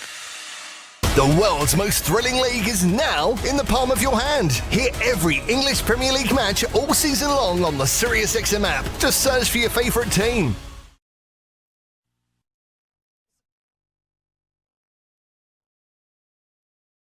And the Leafs Radio Network. The Leafs live here. And scoreless with Colorado after 20 minutes of play. TSN After 20 brought to you by Subaru. Hurry to the all-in-one event for great offers and experience all the features that come standard in a Subaru. Jim Taddy and former NHLer Anthony Stewart with you. And Stu, I want to say whatever guy, but I'm sure you've got a better description of what we just saw there. Well, not much was going on that period, the Toronto Maple Leafs way, but again, at the end, they did draw up good penalties, so we'll start with the positives there. Big hit by McCabe there. Yeah. I think Tanev followed it up, and they ended up drawing a high stick penalty on Austin Matthews. So they do have a minute 22 going into the second period to try to get the game's first goal. But again, Colorado just outskated them that whole entire period. Nathan MacKinnon was dominating, skating through the neutral zone. We talked about Craig Berube at the beginning of the show, mentioning they need to take his time and space away. Him and Makar are creating their own space. So yeah. I think they got to tightly check and remind themselves who's on the ice a little bit more in the second period and through these final 40 minutes. But again, they can erase the failures of that first period with a big power play goal here. Right. And the power plays come through, 3 power plays, goals, and 3 opportunities against the Calgary Flames. So it's a big second period. But the number one word that describes that period for me is just flat when it comes to the Maple Leafs. Is that all you can come up with? Flat, nothing? Nothing burger. Nothing burger, air whopper. Yeah, but... actually, there were a lot of events. They went the other way. Yeah, and sometimes you say it's 0-0 in favor of somebody. I would say maybe Toronto, because Colorado. Yeah. If they're pushing, and they're not really getting results. They might have to look at a different way to sort of try to crack this code. But the one thing I'm worried about right now is the 13 shots. Right, Will's getting another start after playing against the Calgary Flames. He's on pace for 39 shots. Eventually, I think a couple might go in here. So I think they need to do a better job of just insulating their goaltender, try to keep them under 10 in this second period. But I think they just got to start skating, and that's Colorado's game. They really outpace the other group. They really great on transition. They break out very, very fast. You saw Cale Makar there, toe drag 2 or 3 players before jumping in on the rush. So they just have to find a way to slow them down. But, it's easy from up here watching, and it's a lot easier said than done. Oh, sometimes it's tough up here, but not compared to what you're talking about. Yeah, is that a 3 or an 8 on the jersey? Yeah, it's very, very tough. Who was that? Yeah. Who's that booing? Who is that? I'm going to throw this at you. McCabe had a really nice play to score early in the period and a nice hit. I'm going to tell you he was the best Leaf on the ice in that period. Would you agree? I think so. It started, that play, it was a little bit of a broken play, 2-on-2, and you were thinking he was maybe going to hit the Leaf going back door, but he made it a beautiful forehand to backhand and came across the crease and almost went in. Yeah. He shocked, I think, even himself in making that move. A nice little toe drag there, too. And his bread and butter is just playing that physical style game, and he's been punishing. And that was a huge hit that he had that led to Toronto getting the power play about 10 seconds later. So he's been great this first period. He's played 7.5 minutes, 2 hits already, leading Toronto, and he's sort of taking charge back there on the back end. So the Leafs 5 shots on goal, another 2 that were blocked or missed, and 4 that didn't get there. So only 11 shot attempts. That's a little light. Yeah, and we discussed sort of the bottom 6, and yes, they can really outskate you with McMahon and Domi and Robertson, but against this Colorado team, they can match you. They can skate laterally and they retrieve pucks. So you have to find a way to, as we talked about at the beginning of the show, that ground and pound. You can't just have a one and done play. You got to try to get a cycle. You got to get a second and third opportunity. Shoot for sticks. Shoot it off the back wall. A little bit too perimeter for me, and just sort of my assessment of them the first period. You have to find a way to penetrate, but they're just such a great skating team, but most of all, they're smarts. They know exactly where to go. They know how to anticipate. They know where the puck is going, and ultimately they're getting some great goaltending. I know they haven't been tested that much, but this is a team built to go all the way to the Stanley Cup, so it's not going to be an easy game. But I think for Toronto, as I mentioned, just you get that game's first goal, it just turns the tide and get momentum. They lost momentum through first 20 minutes. They have an opportunity to get it back. So if I'm Craig Berube, hey, let's do our best to erase that. Let's get this power play goal and get to work, and then now start to put our foot on the gas, because ultimately we're at home. Did you hear the building? Yeah. After that hit, it was like, whoa, I woke up a bit. I had a Red what's Bull. Going on here? Yeah, Yeah. I had a Red Bull, and I'm like, okay, yes, I start to feel it now. So create the energy, and it's 82-game season. It's tough. There's going to be lulls in your game, but you have to find a way to get up and match the other team's energy. And I think with that McCabe hit, that was a good start. Look, Colorado's a very good hockey team, and we saw that. I want to say that this first period is sort of a blend of what Ottawa and the Panthers threw at the Leafs last week. And Craig Berube talked about it. You have to fight through, you have to fight, and you have to battle, and you have to compete. And sometimes you get frustrated and overwhelmed when a team is just making it tough to play against, and you have to find a way to get on the inside, and it hurts. Again, there's been some games where I'm like, oh man, like I got to go up against this guy in the corner, or I got to block this shot. It's very, very tough, and you're in the dog days. It's very, very tough. Game 65 to 82 to really find that motivation. But this is a group that's in the middle of a division lead race here. They're 2 points behind. I believe the Florida Panthers is a big win. So you can't use any excuse of tired, or it's Cale Makar, or it's Nathan MacKinnon.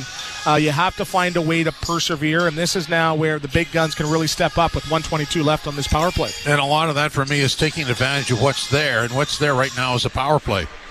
Yes, they got away with one maybe at the high stick on Matthew Nyes, and it's a 4-on-4 there. They have a power play now. I think for them now it's just trying to find a way to advance the puck below the dots, try to establish a little form of offensive zone time, and really slow down this Colorado offense, because, again, they can overwhelm you with their speed, and I'd be shocked if they don't find a way to sort of isolate that. You could see them break down and see some more 2-on-1s and even potential breakaways with the speed that this Avalanche offense has. So take us inside that dressing room. Obviously, this wasn't the first period you wanted. You were hoping to build off the win Monday, and it's eerily similar to games Saturday and Thursday against Ottawa and Florida. So what would be said there? I think, hey, guys, we got to get our act together here a little bit, but I don't think you're kicking over any Gatorade jugs, right? You can only use that probably once every other month, but I think it's the positives. Hey, Joseph Woll's playing really good here. He's given us an opportunity to win. Let's do it for him. We have a big power play. We win. Colorado's on the road. Maybe they can pack it in and wait till next game, but it starts with us. We need a better start. You know what? We want, before they get to 15 shots here, we want to be at least at 10, and it starts with the power play. I think they have to use the body a little more, too, and you were talking about getting inside, so that's a physical commitment, isn't it? It is, and they are out-leading them. I think it's, 10-8, I believe, in the hits, or 10-5 or something like that? 9-6. 9-6, excuse me, but that's majority from the back end. You are right, 10-5. So again, wrong category. Sorry, guy. You were in the nothing burger category. That's right, I was. So it starts with the power play here, and we'll see what they do to start these first 2 minutes of the period. 10-5 and 10-4 over and out. Anyway, sorry about that. This is Leafs Game Night. Molson Canadian Leafs Hockey on TSN 1050, the iHeart Radio app, and the Leafs Radio Network. At last, the Subaru winter is here. It's the perfect weather for the beach. Feel the sun's rays on the small amount of skin peeking out of your ski mask.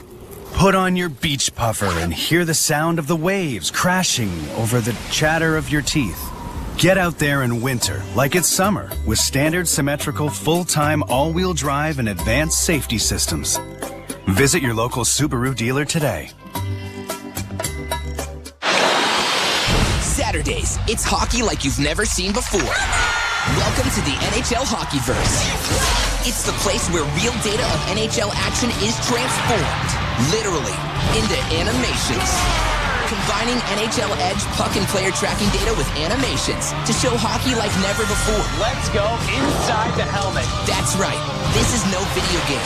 The NHL Hockeyverse Matchup of the Week. Oilers vs. Capitals. Watch now on Sportsnet Plus. Lately, times have been challenging, with many people facing increased interest rates, inflation, and rising credit card debt. Everyone needs a little help from time to time, but it can be hard to ask for help when it comes to your personal finances. But you're not alone. Millions of Canadians share that feeling with you. 500,000 Canadians have found help with their debt, and so can you, with Consolidated Credit Counseling Services of Canada. They are one of the largest non-profit credit counseling organizations in the country, with an A+ rating from the Better Business Bureau. They could help you consolidate your bills into one affordable payment, minimize your interest rates, and get you out of debt fast. No matter how much you owe, you don't need to do this alone. To get help, call 1-800-288-4991. That's 1-800-288-4991. Let Consolidated Credit get you back to a debt-free life. Call 1-800-288-4991. Call toll-free today for a free consultation. 1-800-288-4991. Ontario license number 4705786.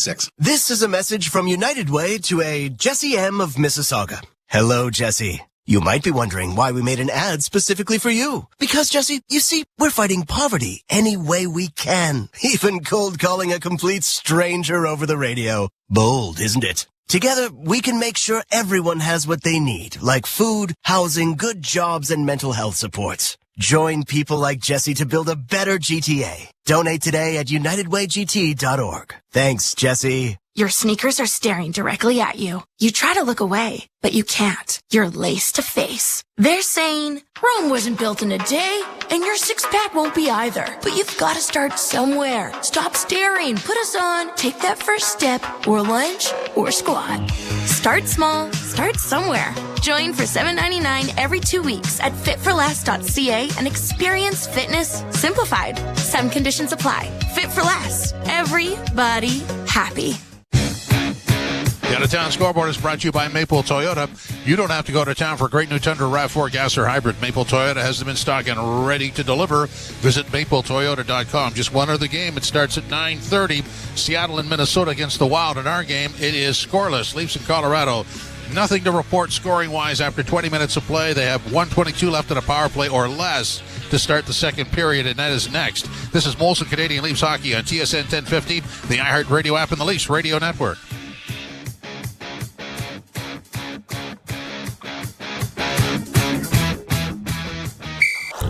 Around every year, people begin to scramble for information. It's a beast like no other, and VSiN is here to help you navigate the waters of the NCAA men's basketball tournament. It's Sharp Week, and our team of college hoops experts will guide you through your brackets. Want to know who the wagering sharps are picking? Tune into Sharp Week on VSiN, Sirius XM 158.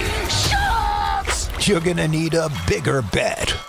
NHL Morning Skate. Defending Stanley Cup champion, General Manager Bill Zito. You have to be cognizant of the chemistry when you go out and make a potential trade, don't you? We enjoy a little bit of a benefit now where the room is so strong that they can absorb a lot. We just want seamless guys who come in. Their leaders are Reinhart, Kachuk, Barkov, Bobrovsky. That part, it takes care of itself. NHL Morning Skate with Scott Laughlin and Gord Stellar. Weekdays 7 a.m. Eastern on NHL Network Radio, Sirius XM 91, and the Sirius XM app. Hey, Jim Rome here. What's cracking? Hi. Hope you're enjoying the game. And when you're not taking in a game, find us on Sirius Channel 161, XM Channel 206. In fact, we'll be there every weekday afternoon, 3 p.m. to 6 p.m. Eastern Time. If you've got something you want to break down from this game, you know where to find us. Just make sure you have it taken, don't suck. Step your game up. That has never changed. In fact, the show has never changed. We're just back home. And it's great to be there. Sirius 161, XM 206. See you there. It's soccer's most thrilling league. Only the Premier League can make you feel like this. And now every match is on the Sirius XM app. Can you believe it? From the title race. This is remarkable. Keeps this title charge on track, surely. To the relegation fight. The impossible may still be possible. Hear every English Premier League match on Sirius XM FC 157 and the Sirius XM app. Just search for your favorite club. The world's most thrilling league is now in the palm of your hand. Hear every English Premier League match all season long on the SiriusXM app. Just search for your favourite team.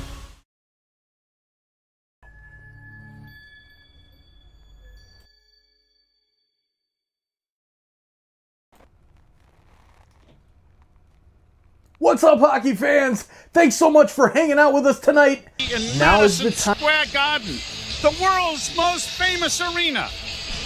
Or when it used to be the old one, it was just the most famous dump. But anyway, it's down in New York, and it's there. Well, compared to what? I mean, there are a lot of buildings that roller. I mean, Maple Leaf Gardens, we loved it, but everything is just. But also probably the world's greatest renovations. Oh, absolutely. I mean, yep. When difference we were was down night there. and day, yeah. Yeah, really something. Well, of course, when you spend $1 billion back then on something, you should get your money's worth. Of course, you know what? I've given up working on my first million. I'm going to start working on my first billion. Oh, good. Yeah. What do you think? Think I got a shot at it? No, I'll put some thought into that. Yeah, you do that. Leafs will start the period on the power play. They defend the goal to our left and the Avalanche to the right as we're ready at center ice. And the puck is dropped and we're underway. Leafs back in their own zone. Marner stretching things out. Works through center, then drops it back. Following through is Nylander. He carries to the line and in. Willie on the left wing with a pass in front of the net, and a shot by Matthews was stopped. The rebound goes into the corner. Matthews coming out of the corner with it now, closes in with a shot, and a glove save and a good one. Made by Mackenzie Blackwood's left hand. Very close to the area that Matthews was able to score on the power play on Monday night. Didn't get this one as elevated. Well, that one was. The one on Monday, yeah. Now he also caught Dustin Wolf leaning off the post just a bit. Leafs win the draw. Marner down into the corner. Matthews centers. They score! Tipped in front of the net. Nyes was there. But did it go off a Colorado player? Yes. It'll be Matthews' tally.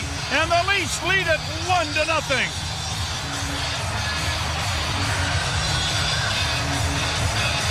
Matthews tried to rifle it across the top of the crease. Devin Taves gets his stick on it and tips it high and short side on Blackwood, who's moving to his right, leaves the post. And isn't the way life goes this exactly like this for goal scorers, doesn't it? You go a long stretch where nothing happens. That is 4 goals down for Matthews in his last 3 games.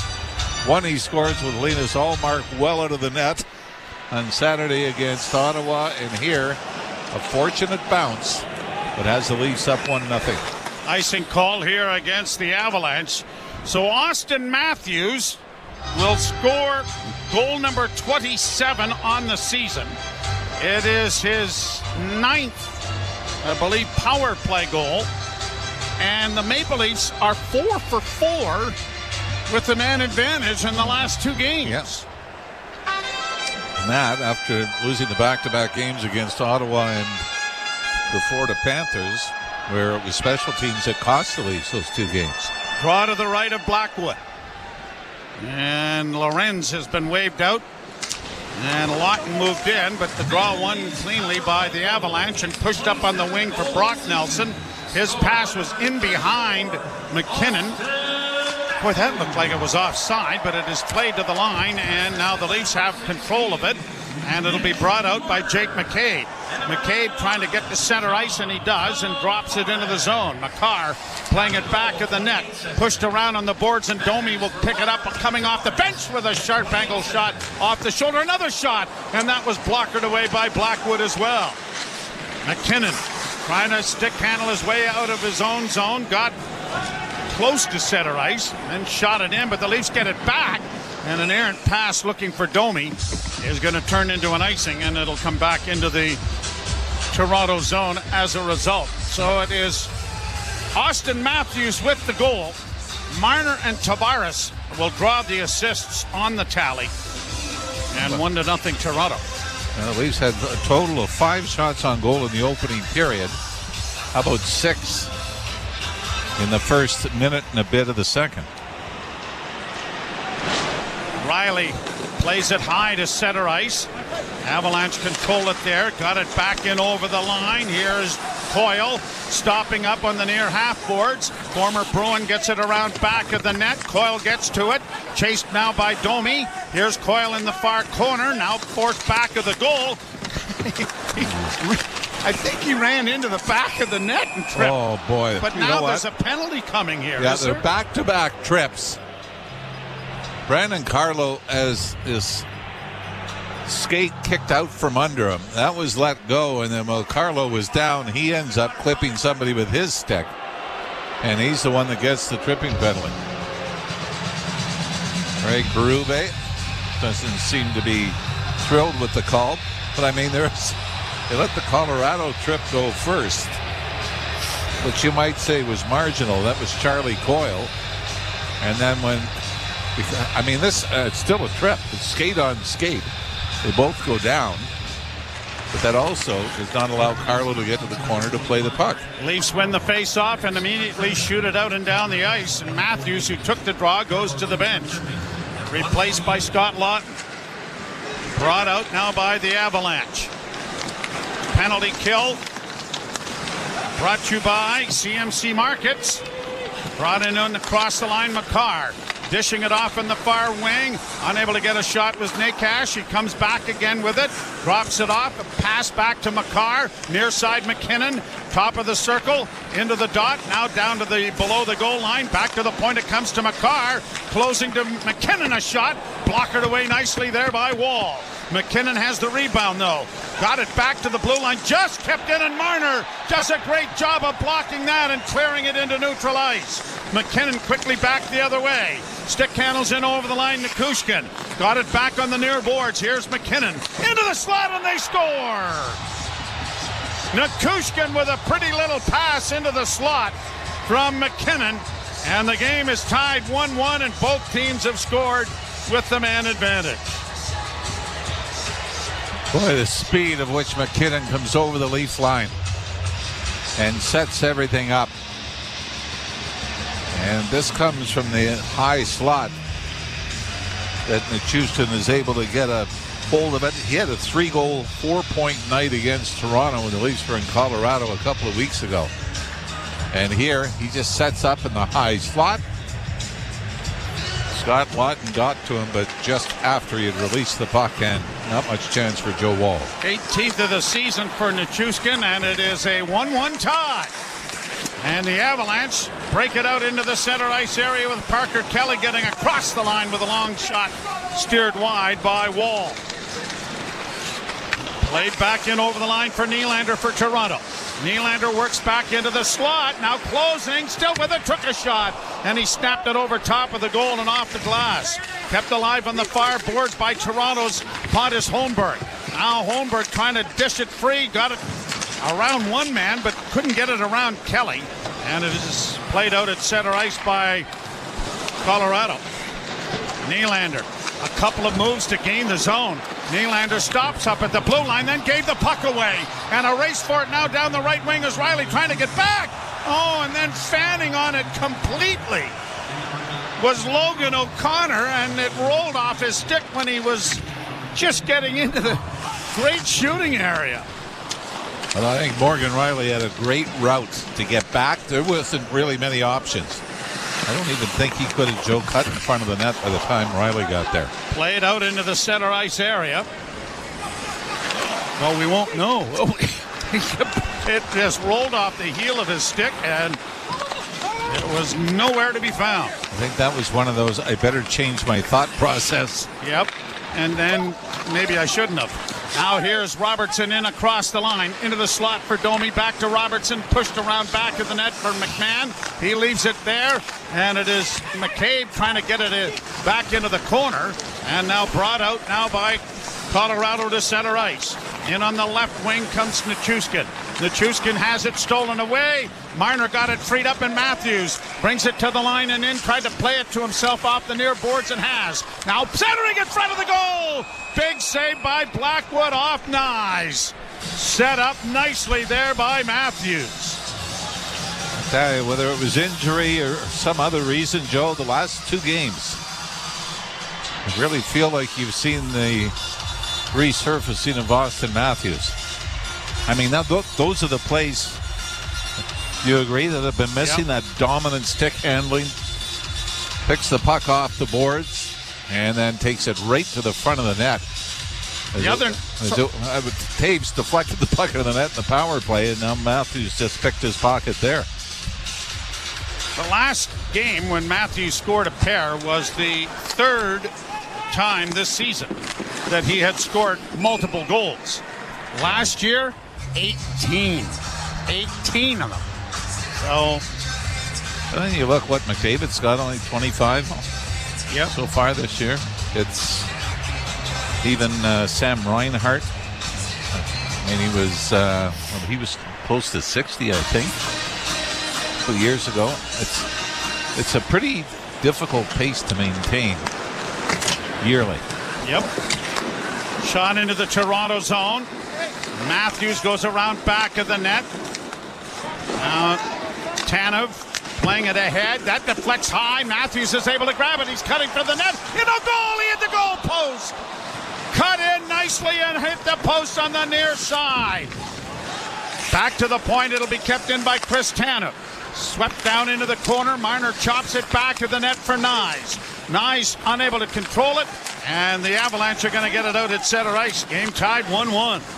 And a goal post coming in the way there. The Leafs taking the lead again. Nyes going to launch it into the zone to allow teammates to change. Gets it back behind the net. Stood up there, but into the attack comes Lawton to play it back to the goal. Nyes trying to get to the bench now to get a change completed. And Johnson got it to the line, and now Brock Nelson brings it in, but it's offside at the Toronto blue line with 13:59 to play in the second period. We have goals, 1-1 after the end of the second period after a scoreless first. You're listening to Molson Leaf Hockey on TSN 1050 and the Maple Leafs Radio Network. A restaurant fusing French and Mexican cuisine. But she is fusing no more because her ovens have gone kaput. She called Alpine Credits, who sent their speedy superhero. With her business loan approved, her ovens were quickly fixed. The hero even had some of her poutine nachos. Yum! Own your home? Need a loan? Alpine Credits can help. Alpine Credits, where homeowners get approved. Just for license 12616.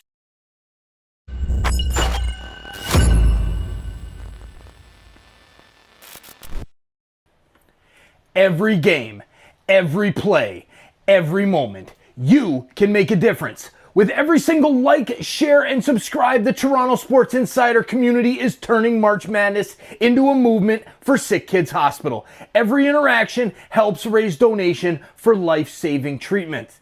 It's this simple. Watch the games, fill out a bracket, and spread the word. The more we grow, the bigger our impact, insiders. So like, subscribe, share, because every single click impacts SickKids' mission to heal the future. All right, getting ready for that March Madness stuff. Go Leafs, go! Let's get the win tonight against Colorado. Go game to game, goal to goal, coast to coast. Oh, let's go. Get your popcorn ready. NHL Coast to Coast. Free preview Thursday night on NHL.com.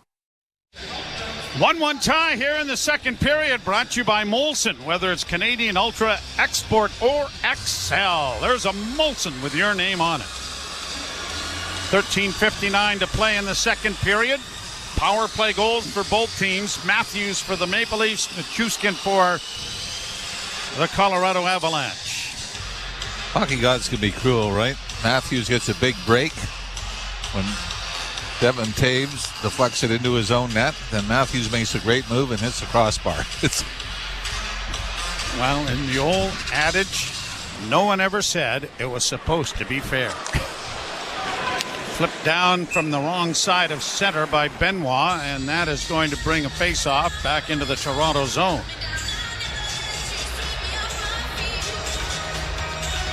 Nylander, Tavares, and Pontus Holmberg. And Calle Yarncrook out there.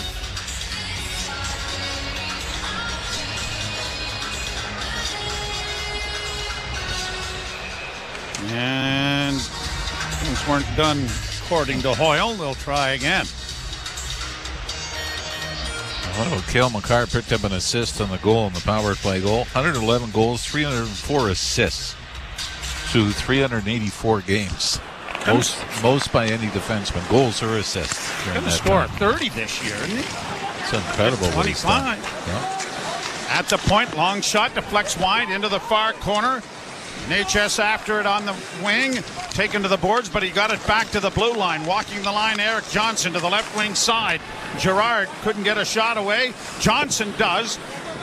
Punched into the corner by Joseph Wall. Avalanche still with it. A pass in front of the goal, knocked away. And Nylander is just going to get it out at center ice. Calle Yarncrook had lost a stick. Played back down into the Toronto zone. Yarncrook is able to go to the bench in time to get a new one. It's shot out and down the ice, but it went right by Eric Johnson, who was going to the bench, and the linesman says that he was in position to play that, so no icing. Calle Yarncrook had lost his stick. The Leafs might have been in trouble there. Colorado been able to hold on to it. Now an errant pass by the Avalanche and an icing against them. So it'll come back into the Avalanche zone, game tied 1-1. Yeah, I also brought this up the last time these two teams played with Cale Makar, who is, I mean, he was the difference to me in the Four Nations tournament too, getting back in the lineup for the final game. He is the 36th highest paid player in the NHL. And he's easily the best defenseman. Yeah, he's got the Scottie Pippen deal, I guess. But in a couple of years, that's going to change. Face off in the Avalanche zone to the right. Domi with Robertson and McMahon. And this line has been excellent for the Maple Leafs over the last 3 or 4 games. Max Domi has certainly elevated his game. A lot more nasty, a lot more physical, and skating better too. Avalanche send it high into neutral ice down to the Leaf blue line. Bank pass ahead.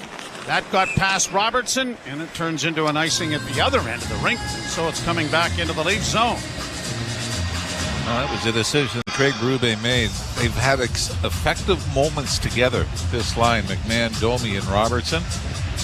But then when Scott Laughton was brought over, Robertson found himself out of the lineup, but now it's David Kampf, who is sitting at this point for the Leafs. Draw one by the Avalanche, get it back to the point. Long shot off a leg and into the near corner. Nichushkin got it back to the point. Another screen shot. That was blocked in front with MacKinnon on the doorstep. And the Leafs get it out at center ice. And Robertson gives off to Domi. Domi in across the line. Going to the net was McMahon, but the pass was out of his reach. Played back into the near corner. Domi with a hit there on Taves and comes back to him. Domi trying to get it into the slot. He does. McCabe closing and shooting off the goal post. Rattled it off the far iron. Leafs have hit a couple of iron pieces here in this second period. Back at the blue line, kept in by Marner, tried to get it in front of the net, and it was blocked before Nyes could reach it. Here the Avalanche back the other way. MacKinnon, stick handling at the blue line, works in over the line, and a nice play made by Marner to steer it away, and out come the Leafs. Trying to get into the rush is Tanev, and it's Nyes with a pass for Tanev out of his reach. He's able to keep it in, though. Played back in behind the net, trying to dig it free, but it goes free to Nichushkin, and he's going to send it high, but it's knocked out of the air, and the Leafs, after touching it, it'll be a high stick that has made contact and stop it. So Jake McCabe and Matthews have hammered it off the goalpost. But what makes this is Matthew Nyes with the perfect screen. He stands and takes the eyes away from the goaltender. I mean, there's just nothing to look at there. Mackenzie Blackwood kind of glances on one side of Nyes and the puck flies by the other. And then after that, a 2-on-1 break with Nyes and Chris Tanev. I think Nyes looked over and said, "What the hell are you doing up here?" And Chris Tanev looked back and said, "I have no idea." Lead pass at center. Nichushkin got, or at least Kelly got it in over the line to play it back of the Toronto goal. It comes to the point. Malinsky keeps it alive. A centering pass knocked away there by Wall. And the Leafs trying to work it out with Tavares having his pocket picked. But then he returns the favor on Logan O'Connor and plays it back of the net where it'll be played up on the wing too far for Nylander. Avalanche at center. Broken up by the Leafs and flipped down into Avalanche territory. 10:43 to go second period. Game is tied 1-1. Pass up on the left wing for Lehkonen. Lehkonen on the right side, a drive. A good save made there by Wall. He kind of glanced behind him, hoping he didn't see anything, and he didn't, and it was caught up in his blocker and pass. I think that was one of those that was headed right under the arm, and he had to put the clamp on it. But I like how he's been, here's another one where, you know, we talked about this on Monday night, out at the top of the crease, right? Even though it's off a sharp angle, he gets out and makes sure. That's also having the faith that there's nobody open. Backdoor side for the tap in. Puck down in the Toronto zone. Riley pinned up against the boards. Played to the point. Kept alive there by the Avalanche down into the corner, now into the slot area for Girard, and a shot deflected wide of the goal over top of the net. Trying to get to the puck and pushing it along the boards there was Lorenz, but it comes back into the slot area, and a long shot deflects wide of the Leaf goal. Played up on the wing, but not out. Another pass by Girard didn't connect with Charlie Coyle. Coyle around back of the net, couldn't get it in front. And the Maple Leafs will get it up on the wing now, and it is launched high to center ice by Lorenz. Quickly brought in on the near side by Pontus Holmberg, but he couldn't get free, and it's around back of the goal. Holmberg ties it up in the corner. Nyes over the boards along with Matthews. Pick free for Matthews. Matthews working on the far half board, spins it to the net. That was blocked. Here's a wraparound attempt by Nyes, thwarted there by Blackwood's left pad. Kept to the line, to the point, kept in by Tanev. Round back of the net, Nyes trying to get it away from Eric Johnson. Has him tied up. Marner couldn't fish it free. Nyes gets it loose. It comes in front for Nyes. Back to the point. Tanev, a shot right on. Big rebound in front. Back to the point to McCabe. Now to Marner. Marner works it back to the point again for Tanev. Tanev closing. Doesn't shoot it. Gives it off to Matthews. He'll shoot it off the glove of Blackwood. I don't think he saw it. I don't either. He just had the hand out there, didn't he? Down into the Leaf zone it goes. It bent the trapper and then just dropped. Nice and call here on an errant pass by the Leafs. But that line has looked fantastic. Nyes has been great on the forecheck. Very physical. Great puck retrieval. Pontus Holmberg did a nice job before heading to the bench and allowing Marner to come out. But that was a long stretch that line had in the Colorado zone. But an icing penalty or an icing call is going to keep him out here now a little longer. Draw to the right in the Toronto zone. Marner got an assist on the Matthews goal. He has 62 assists this year. That is the fourth time he's had 60 or more assists in a season. And that is the club record. Boreas Salming had 3. Doug Gilmour, he did it twice. Taves at the near point, can't get it to the net. MacKinnon comes off the boards. MacKinnon with a shot. That deflected wide in front of the goal. It comes back to the point again for Taves. Near side for McCarr. McCarr works to the blue line with a long shot in front of the goal. They bat away at it. Down his wall. Where's the puck? It's still Frey, and it's finally lifted to center ice by Nyes. Well, I thought Wall got his glove on it. I did too. And held it. But it was actually at his left toe. Shot blockered by the Leafs, played to the line, not out. Bouncing puck this time. Joseph Walter throws the stick aside. We may need 2 gloves on this thing to stop it from rolling around in the crease. And he did just that to bring a stoppage of play and a face-off in the Leaf zone when we return. The Leafs won and the Avalanche won. You're listening to Molson Leaf Hockey on TSN 1050 and the Maple Leafs Radio Network. Experience the excitement of the men's and women's NCAA basketball tournaments on Sirius XM and on the Sirius XM app. This place is in stunned disbelief. Search March Madness to hear Westwood One's coverage of all the games, plus pre- and post-game shows and analysis on basketball and beyond with Coach K on College Sports Radio Channel 84. Get radio channels for your games at SiriusXM.com/sports or search March Madness in the Sirius XM app.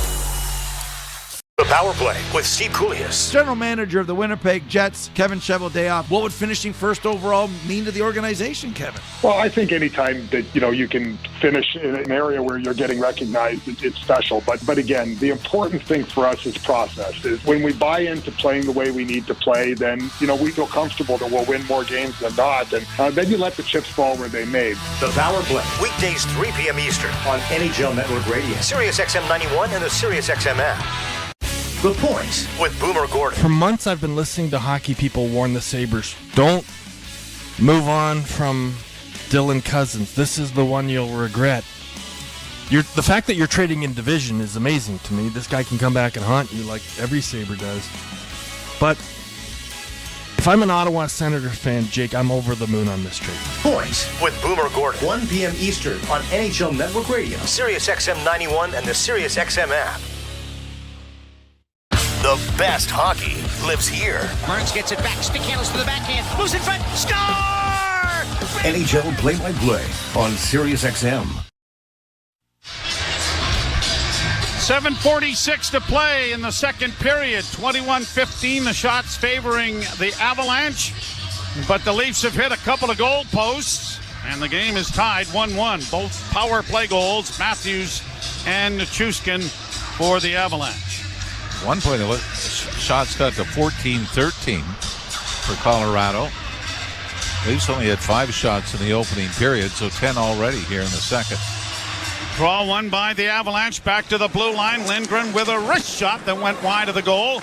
Creeping in on the far side, Malinsky to keep it alive. Centering pass, blockered away there by Wall as it comes to the near corner. Now around back of the net. Benoit slow to react, but then Domi was able to get it up on the wing and cleared to the line, but not out. Kept alive now by the Avalanche as a pass into the slot for Ross Colton went astray. Leafs get it to the line, but it is blocked there again. This time by Jack Drury. Hemmed in are the Leafs in their own zone. Now McMahon able to muscle it out at center, and he was being hounded from behind. And now it is shot in by Robertson, and the Leafs will change. Avalanche back in their own zone. Ryan Lindgren plays it up on the right wing, and it's flipped high towards the corner on the far side. Brandon Carlo got there, but is pinned to the boards by his former teammate Charlie Coyle. That battle ensues, and the puck finally dug free and played back to the point. Long shot in traffic, blockered away by Wall. Leafs last couple of shifts have been spent in their own zone. Now here's a chance now coming in front of the net. Good save made by Necas by Wall, and the puck is in the near corner. Necas took it right to the front of the net, and the Leafs get it free, and Morgan Riley skates it out. Riley in over the line. Riley going to the front of the goal, had it roll off his stick. I think it would have been wiser for him to take a shot from where he was. Nylander's back checking, turns the puck over for Toronto.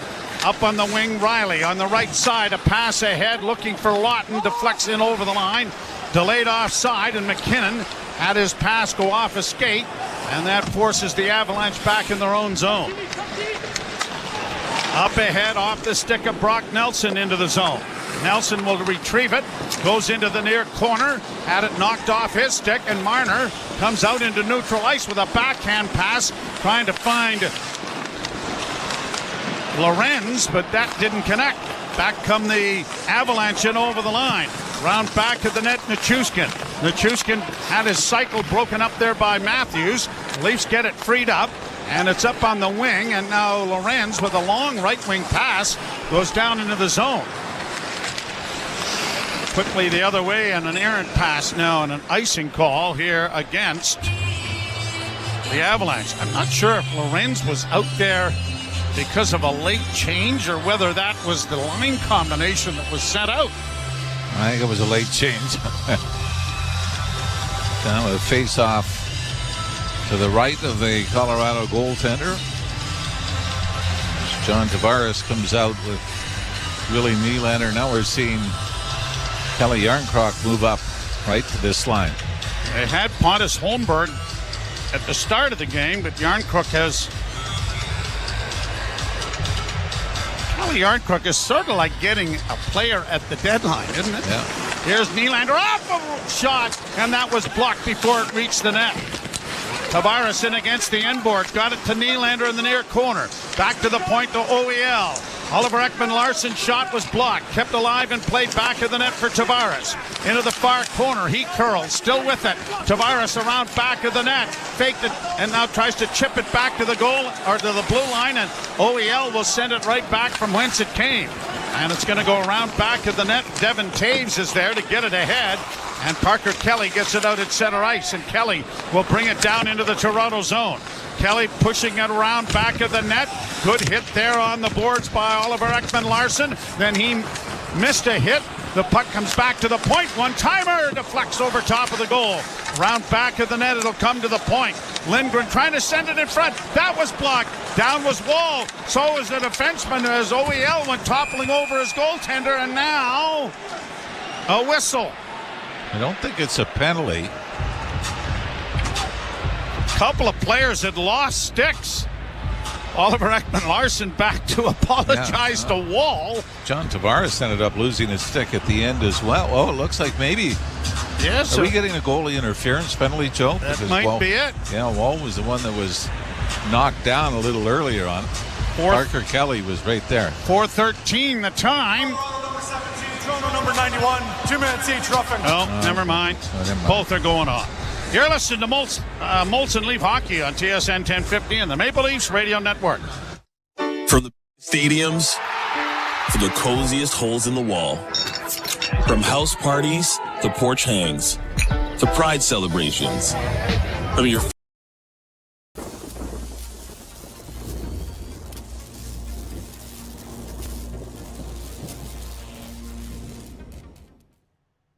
Hey, Insiders! I just wanted to stop the Leaf stream and just say thank you.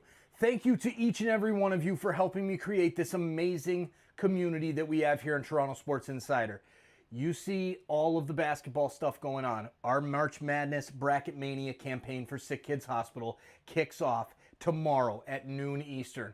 I will be live for 18 live streams of different games tomorrow. We're setting up the hub, we're getting everything ready to go, and I need your help sharing out the link that's pinned in the chat or in the description about our Bracket Mania campaign on Tiltify.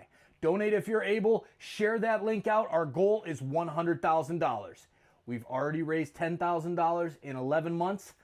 I think we can do it. Let's go, Insiders. Go Leafs. Go. To get help, call 1-800-656-7129. That's 1-800-656-7129. Let Consolidated Credit get you back to a debt-free life. Call 1-800-656-7129. Call toll-free today for a free consultation. 1-800-656-7129. Ontario license number 4705786. Face-off coming in the Toronto zone with 4:13 to go in the second period. Game tied 1-1. Power play goals from Matthews and Nichushkin.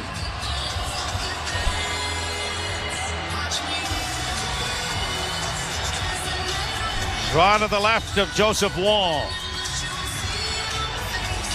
who has faced 23 shots. The draw won by the Avalanche. 4-on-4 here with coincident minor penalties, and Makar brings the puck out of the offensive zone back into his own.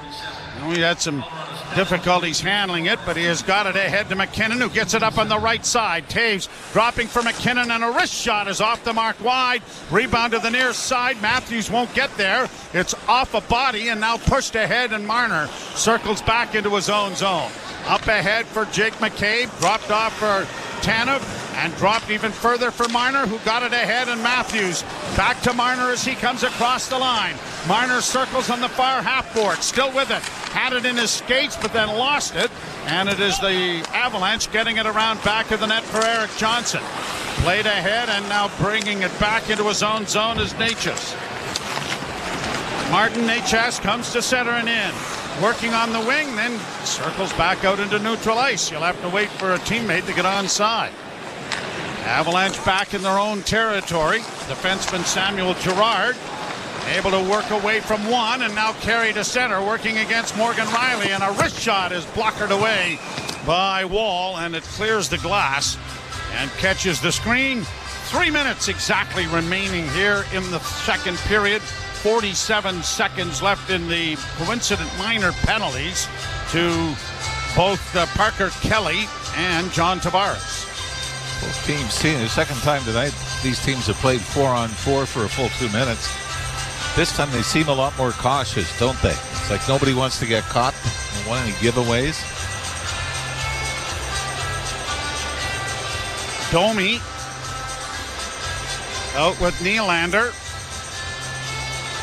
And the draw won by the Leafs and controlled by Tanev. He'll play it around back of the net. And Jake McCabe starts out and drops it for Max. Max Domi coming out of his own zone to Willie. Nylander down in over the line. Pass blocked. He gets it again, but couldn't quite reach it as it rolled off his stick. Puck around back of the goal for Ryan Lindgren. And the Avalanche will push it ahead. Out comes MacKinnon. Dancing in on that right side, stops up at the far half boards, works into the slot on his backhand, and got a weak shot away that OEL got in the way of that. Now Bobby McMahon back of the goal. Leafs getting it off to Oliver Ekman-Larsson. He'll step out from behind the net, being chased from behind, but carries to center. He's to the line and in on the right side, but a pass out of the reach. And it was set out at center ice, but it was Tavares coming out of the box who got in the way of Parker Kelly, they were looking for a breakaway pass. Leafs get it back in over the line. Robertson to the far side. His pass didn't connect. Colton gets it to the Leaf blue line, but can't get any further. Left wing feed, off a stick. McCabe ahead. Bobby McMahon looking for Robertson heading in on the left wing, and a stick just did get in the way of that. Back into the Toronto zone and another turnover.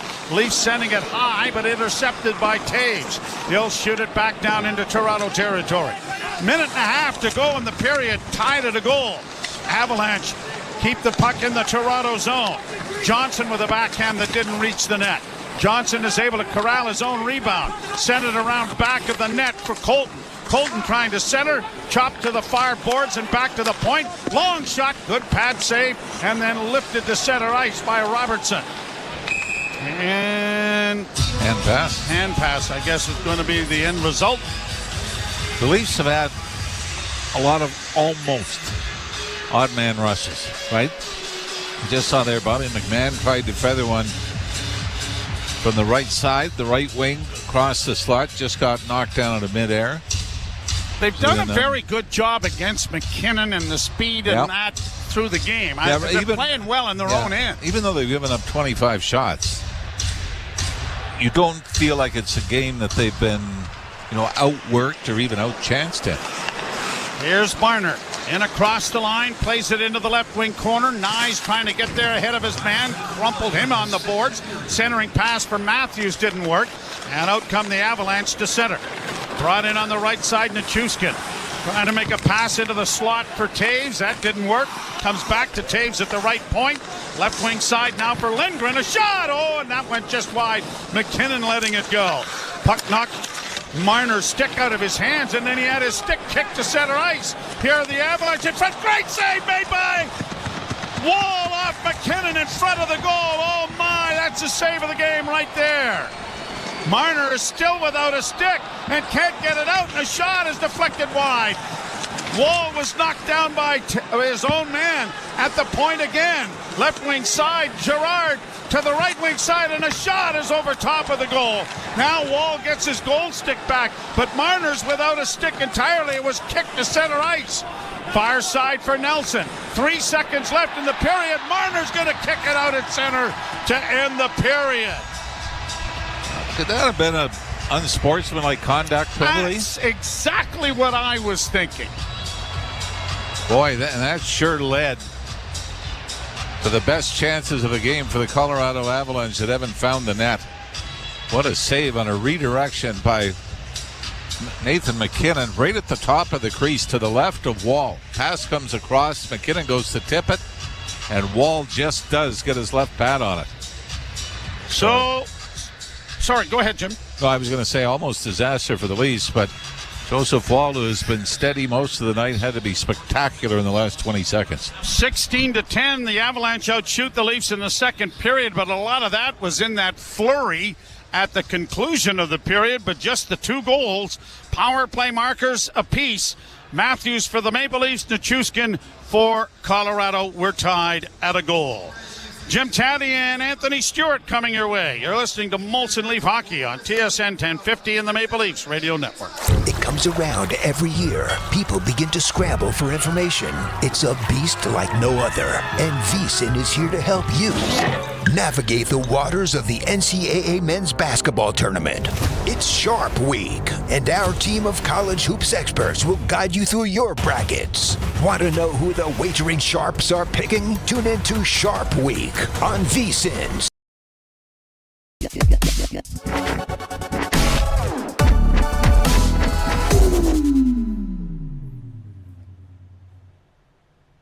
Hey, you.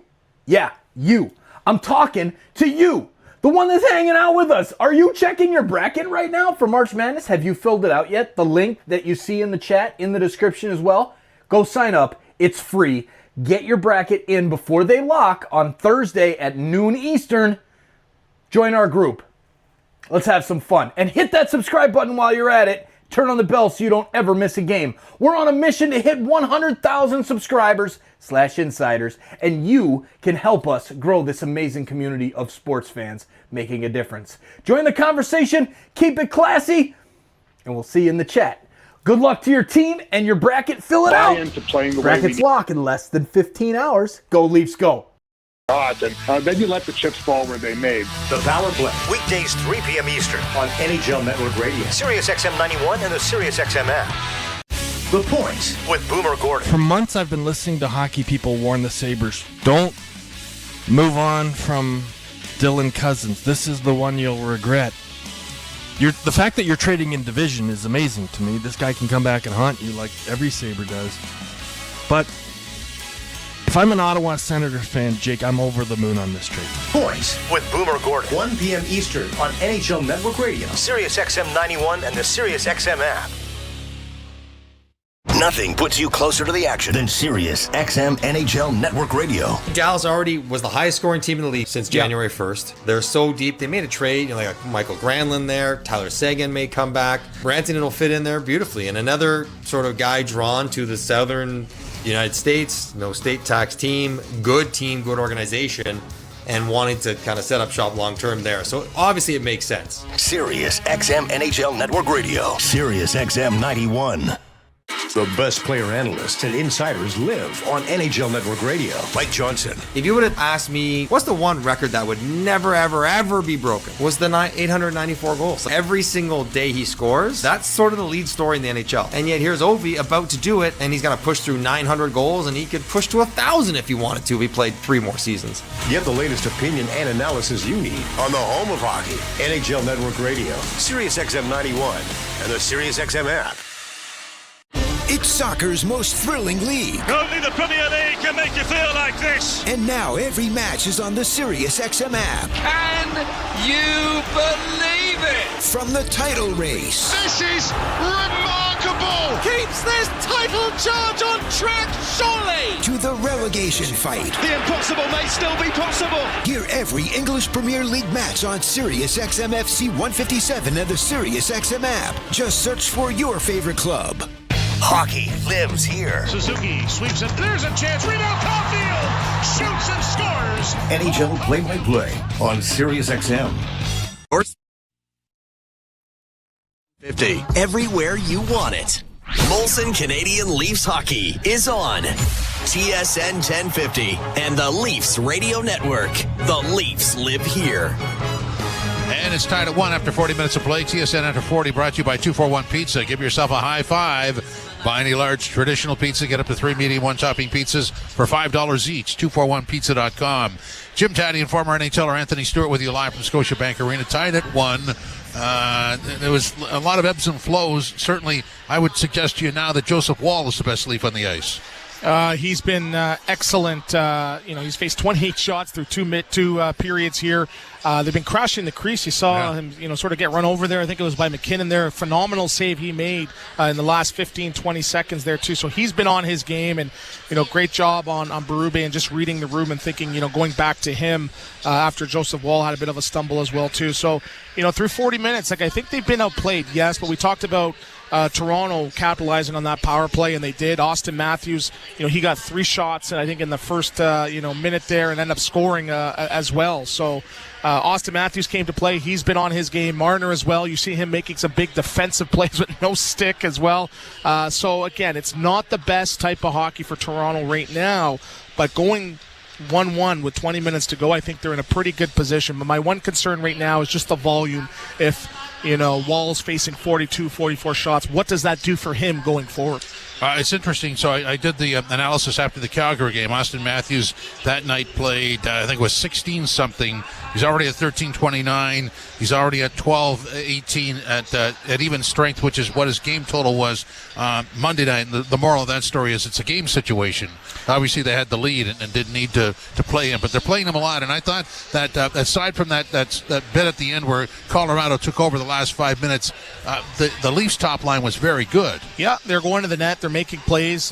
Good job on the defense, really activating. You're seeing Tanev activate, McCabe get involved on the play, and just going back to your point about the ice time, to sort of counter your argument right now, MacKinnon's at 15-18. He's on pace for close to 22 minutes. Yeah. Cale Makar's at 18-18 as well. He's almost over 27 tonight if he stays on that pace. So, again, the other team's top stars, they play a lot of minutes, so you have to find a way just to sort of persevere. I know it's tough as you get into the last eighth of the season or whatever it may be. It's tough, but again, that line has been on. They're making a lot of plays. They've been going to the net, and that's what I noticed with Toronto that period. They got to the net. They penetrated a little bit. They got some cycles going, some second and third opportunities.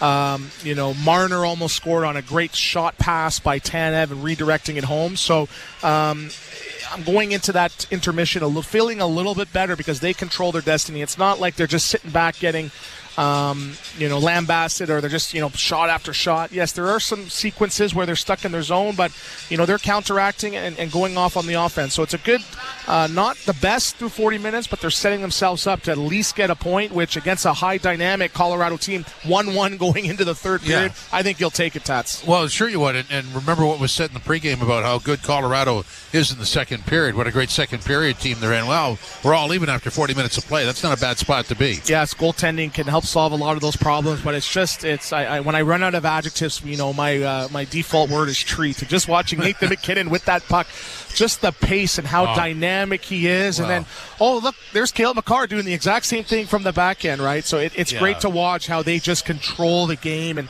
going against some pretty good defensemen on the Toronto Maple Leafs and just dominating. It just seems like every single shift he's one bounce away or 1 foot or one opportunity away from making something happen. I'm just happy I'm up here calling it, not having to go against him, because I'd be very, very embarrassed when it comes to the plus-minus column. Well, I mean, look who's on the ice. So if this was Four Nations face-off and it was a key moment, you'd have MacKinnon out there with Makar and Taves. Well, guess what? It's against the Leafs tonight, and they're out there, right? Yeah, but, it's not a barn burner, right? It's not just a back and forth. No, but... and one of their keys to success was trying to slow them down. But I'll notice they're pushing them sort of to the outside. Yes, they're getting through the neutral zone with speed, but I think they're doing a good job in sort of pushing them to the outside or getting a stick in lane, or they're skating into one or two bodies, not just going off to the races. So through 40 minutes, not too bad, but you just want to continue to take their time and space away. But it's almost as if they speed up when they have the puck, and it's very, very tough to track them. It's very, very tough to really match their pace because they're so shifty as well. It's almost impossible to defend. You don't want to use the word impossible in NHL, but you just got to slow them down. It's impossible to stop them. Well, look, what I noticed is, and it's a power play goal, but on the goal that ties it at 1, that's MacKinnon creating all kinds of space just by him being there and knowing what to do with the puck, and all of a sudden there's a lane that opens up, pass in the net. Yes, and you notice he does a little circle. He comes in. The puck is always moving on his stick, and he's always shifting his head fake. Is he going to shoot? I think he scored from that exact spot last time against the Toronto Maple Leafs, where he picked that corner. So he almost faked the shot, and then it opened up a small lane for him to give a little shovel pass to Nikiushkin. So that's a set play there. It's very, very tough to defend, because if you take away the pass, you're going to give the shot. So you got to play the percentages there. So you know what? Let's try to do our best to try to front the shot, and it opened up that passing lane. But he is left, right. Which way is he going? He's like Steph Curry, where he can let that shot go or that pass off from anywhere. It's just it's a marvel to watch live in the building, because you see what his presence does to the other team.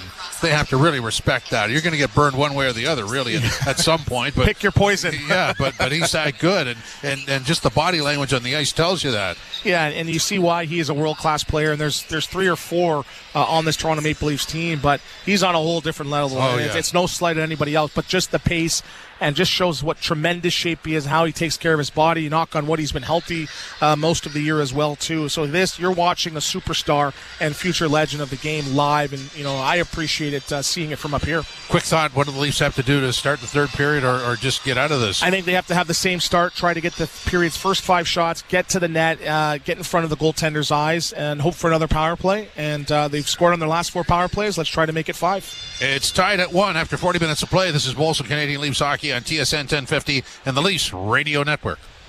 Mike Rowe here with a quick question. Have you noticed mold, mildew, bowing walls, or water in your basement?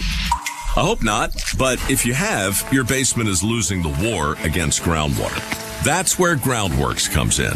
They can honestly assess your situation and create a plan to waterproof your basement and stabilize your walls. Schedule your free inspection at groundworks.ca/row. And while you're there, check out my latest dirty job. It's a good one. Licensed where work is performed. See website for details.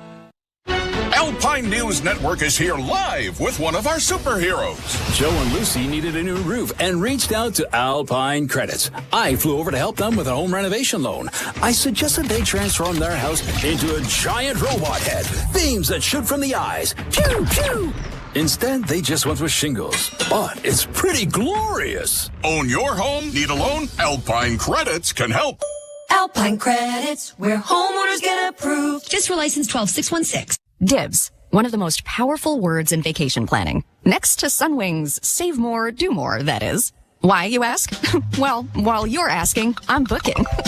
First dibs means I just snagged that suite so fancy it makes my Instagram filters feel unnecessary. And since I booked before March 30th, let's just say my savings account and vacation plans are equally gorgeous. That's the thing about First Dibs. Book before March 30th with your local travel advisor or at... Red and white, it runs through the veins of everyone who calls our country home. It brings us closer together, no matter where we are. This spring, patients across Canada need you to give a little red and white. Canadian Blood Services needs 450 new blood and plasma donors every day to fuel Canada's lifeline. Let's get Canada's blood pumping. Book an appointment today at blood.ca/450. Your sneakers are staring directly at you. You try to look away, but you can't. You're laced to face. They're saying, Rome wasn't built in a day, and your six-pack won't be either. But you've got to start somewhere. Stop staring. Put us on. Take that first step, or lunge, or squat. Start small. Start somewhere. Join for $7.99 every 2 weeks at fitforlast.ca and experience fitness simplified. Some conditions apply. Fit for Last. Everybody happy. Until March 26th, save up to 60% at the Mark's This Is Big event. Save big on your favorite brands with a wide selection of jeans, hoodies, jackets, hiking shoes, and more. This is Big event. On now at Marks and Marks.com. Walmart's Fight Hunger Spark Change campaign is on. In partnership with Food Banks Canada, they're making positive changes across local communities. Donate today and boost the $1 million donation from Walmart Canada. Fight Hunger, Spark Change. The Out-of-Town Scoreboard is brought to you by Maple Toyota. You don't have to go to town for a great new Tundra or RAV4 gas or hybrid. Maple Toyota has them in stock and ready to deliver. Visit mapletoyota.com. One other game tonight, Seattle and Minnesota against the Wild, and that'll start in about a half hour at 9:30. In our game, it's tied at 1 after 40 minutes of play. Oh, yes, Guy. The third period is next on Molson Canadian Leafs Hockey, TSN 1050, the iHeartRadio app, and the Leafs Radio Network.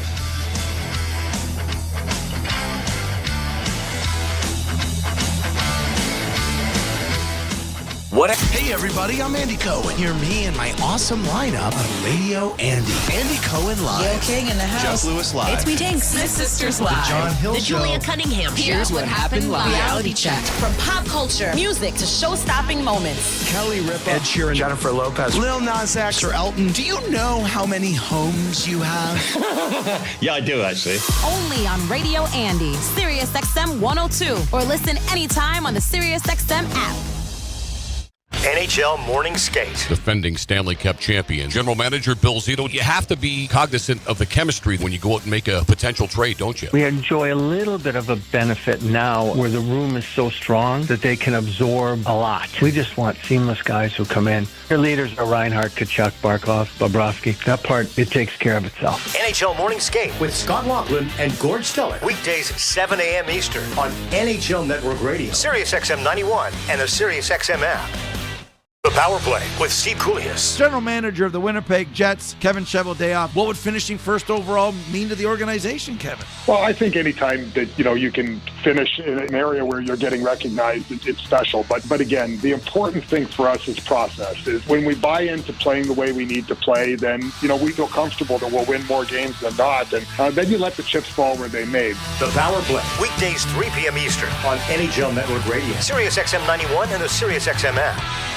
It's soccer's most thrilling league. Only the Premier League can make you feel like this. And now every match is on the SiriusXM app. Can you believe it? From the title race. This is remarkable. Keeps this title charge on track, surely. To the relegation fight. The impossible may still be possible. Hear every English Premier League match on SiriusXM FC 157 and the SiriusXM app. Just search for your favorite club.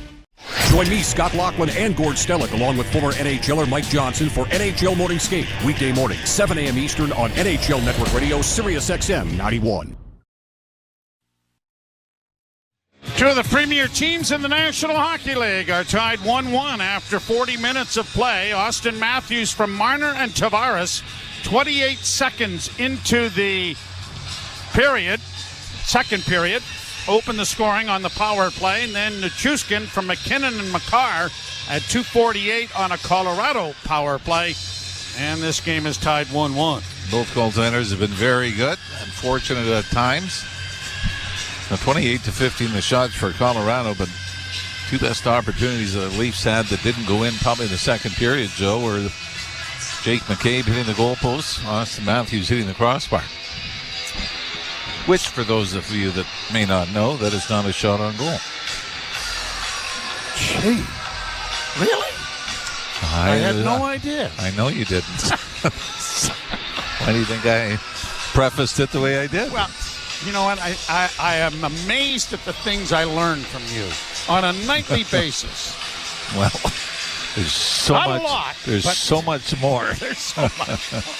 Well, I understand that. If there was somebody with intelligence in part of this broadcast, neither of us would be here. Well, how would you know?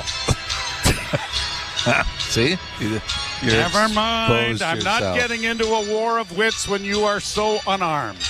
Boy, you came up with that on your own, didn't you? I wrote that down. I got to write down here on a piece of paper.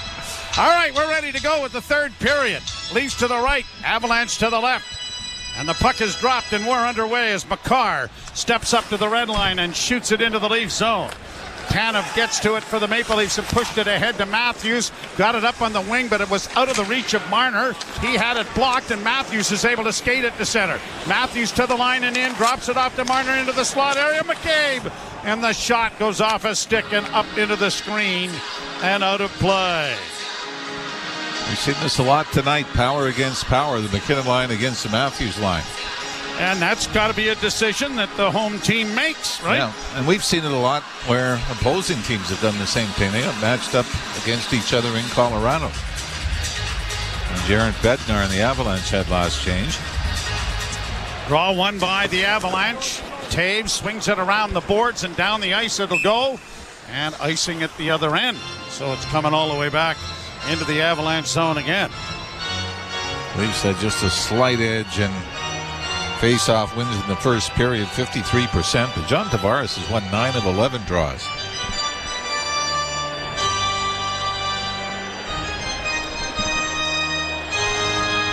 Face-off coming in the Avalanche zone.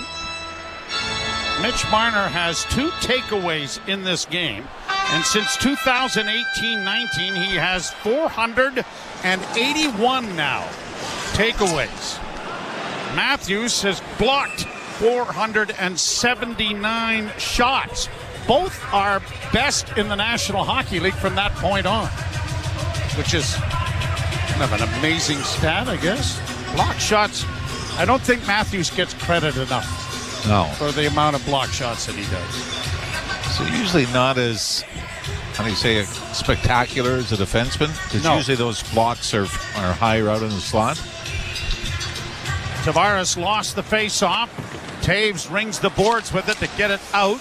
OEL blocked it, and it's shot right back in again, and down the boards comes Nylander, but he couldn't come up with it, and it's pushed out at center ice and to the Leaf zone now by the Avalanche. Quickly ahead and deflected in over the line by Calle Järnkrok, but that didn't connect.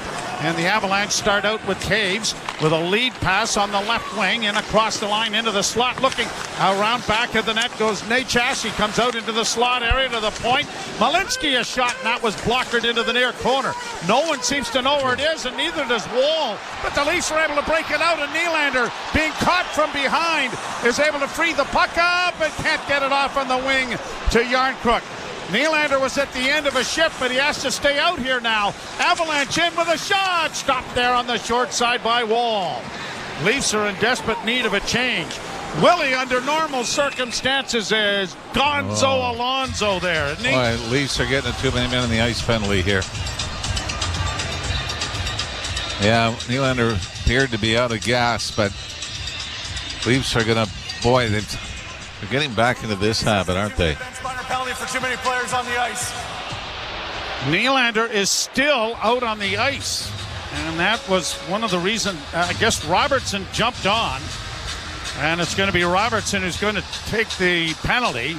And so the second power play opportunity of the game, and the penalty kill brought to you by CMC Markets. Take your trading to the next level with $0 commission on stocks. Comes here with the Maple Leafs. And both goals have come on the only power play opportunities either team has had. MacKinnon lost the draw. Tanev got it into the corner, and Marner is able to launch it out and down the ice. Matthews is going to stay on, as he looked like he was headed to the bench, but will stay on in the penalty kill. Brought out by Makar. Got it up on the left wing. Drouin plays it back to MacKinnon. And a good play made by Jake McCabe to lift his stick just at the last second. Leafs trying to get the puck out, but failed to do so. Now McCabe unable to get it out as it comes back to the point. Drouin to the far side. McCard dishes it back to MacKinnon in the slot. A shot that was blocked by Wall, and it goes over top of his goal, back of the net. Drouin with it again, and intercepted by Matthews and shot out and down the ice. Minute 10 in the power play. Makar dropping it back. Brought on by Necas as he hits the line. Broken up there nicely by the Maple Leafs, Simon Benoit. And the Avalanche have to go back to center ice. Necas getting it into MacKinnon. He's going to ring it around back of the net. Slowed up by Wall, but not controlled. But then a good play made by Benoit to intercept, and he shoots it down the ice, and the Maple Leafs will change. Now brought on by Lorenz in with a shot. He scores! Steven Lorenz! Short-handed goal! A huge one, and the Leafs lead 2-1. This is a huge break as the clearing attempt hits the referee at center ice. And that stopped it and dropped it right at the Colorado blue line. The referee dove to try to get out of the way and hit him and just sat there for Lorenz to pick it up, walk in on the left wing side, and rifle it over the left shoulder far side on Blackwood. And the Leafs with just their fifth shorthanded goal of the season. Glad you noticed it.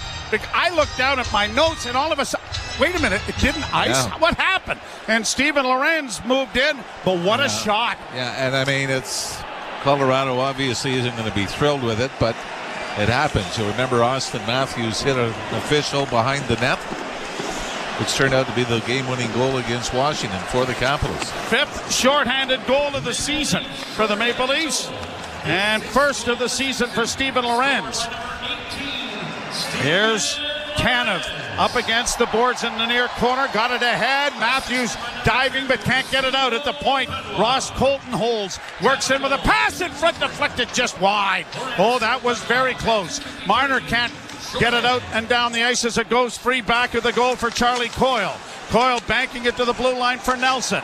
Nelson to the near side for Taves. Penalty is over. Shot deflects off and blocked by Tanev. Tanev can't get it freed up. Matthews does and gets it back to the net for Jake McCabe.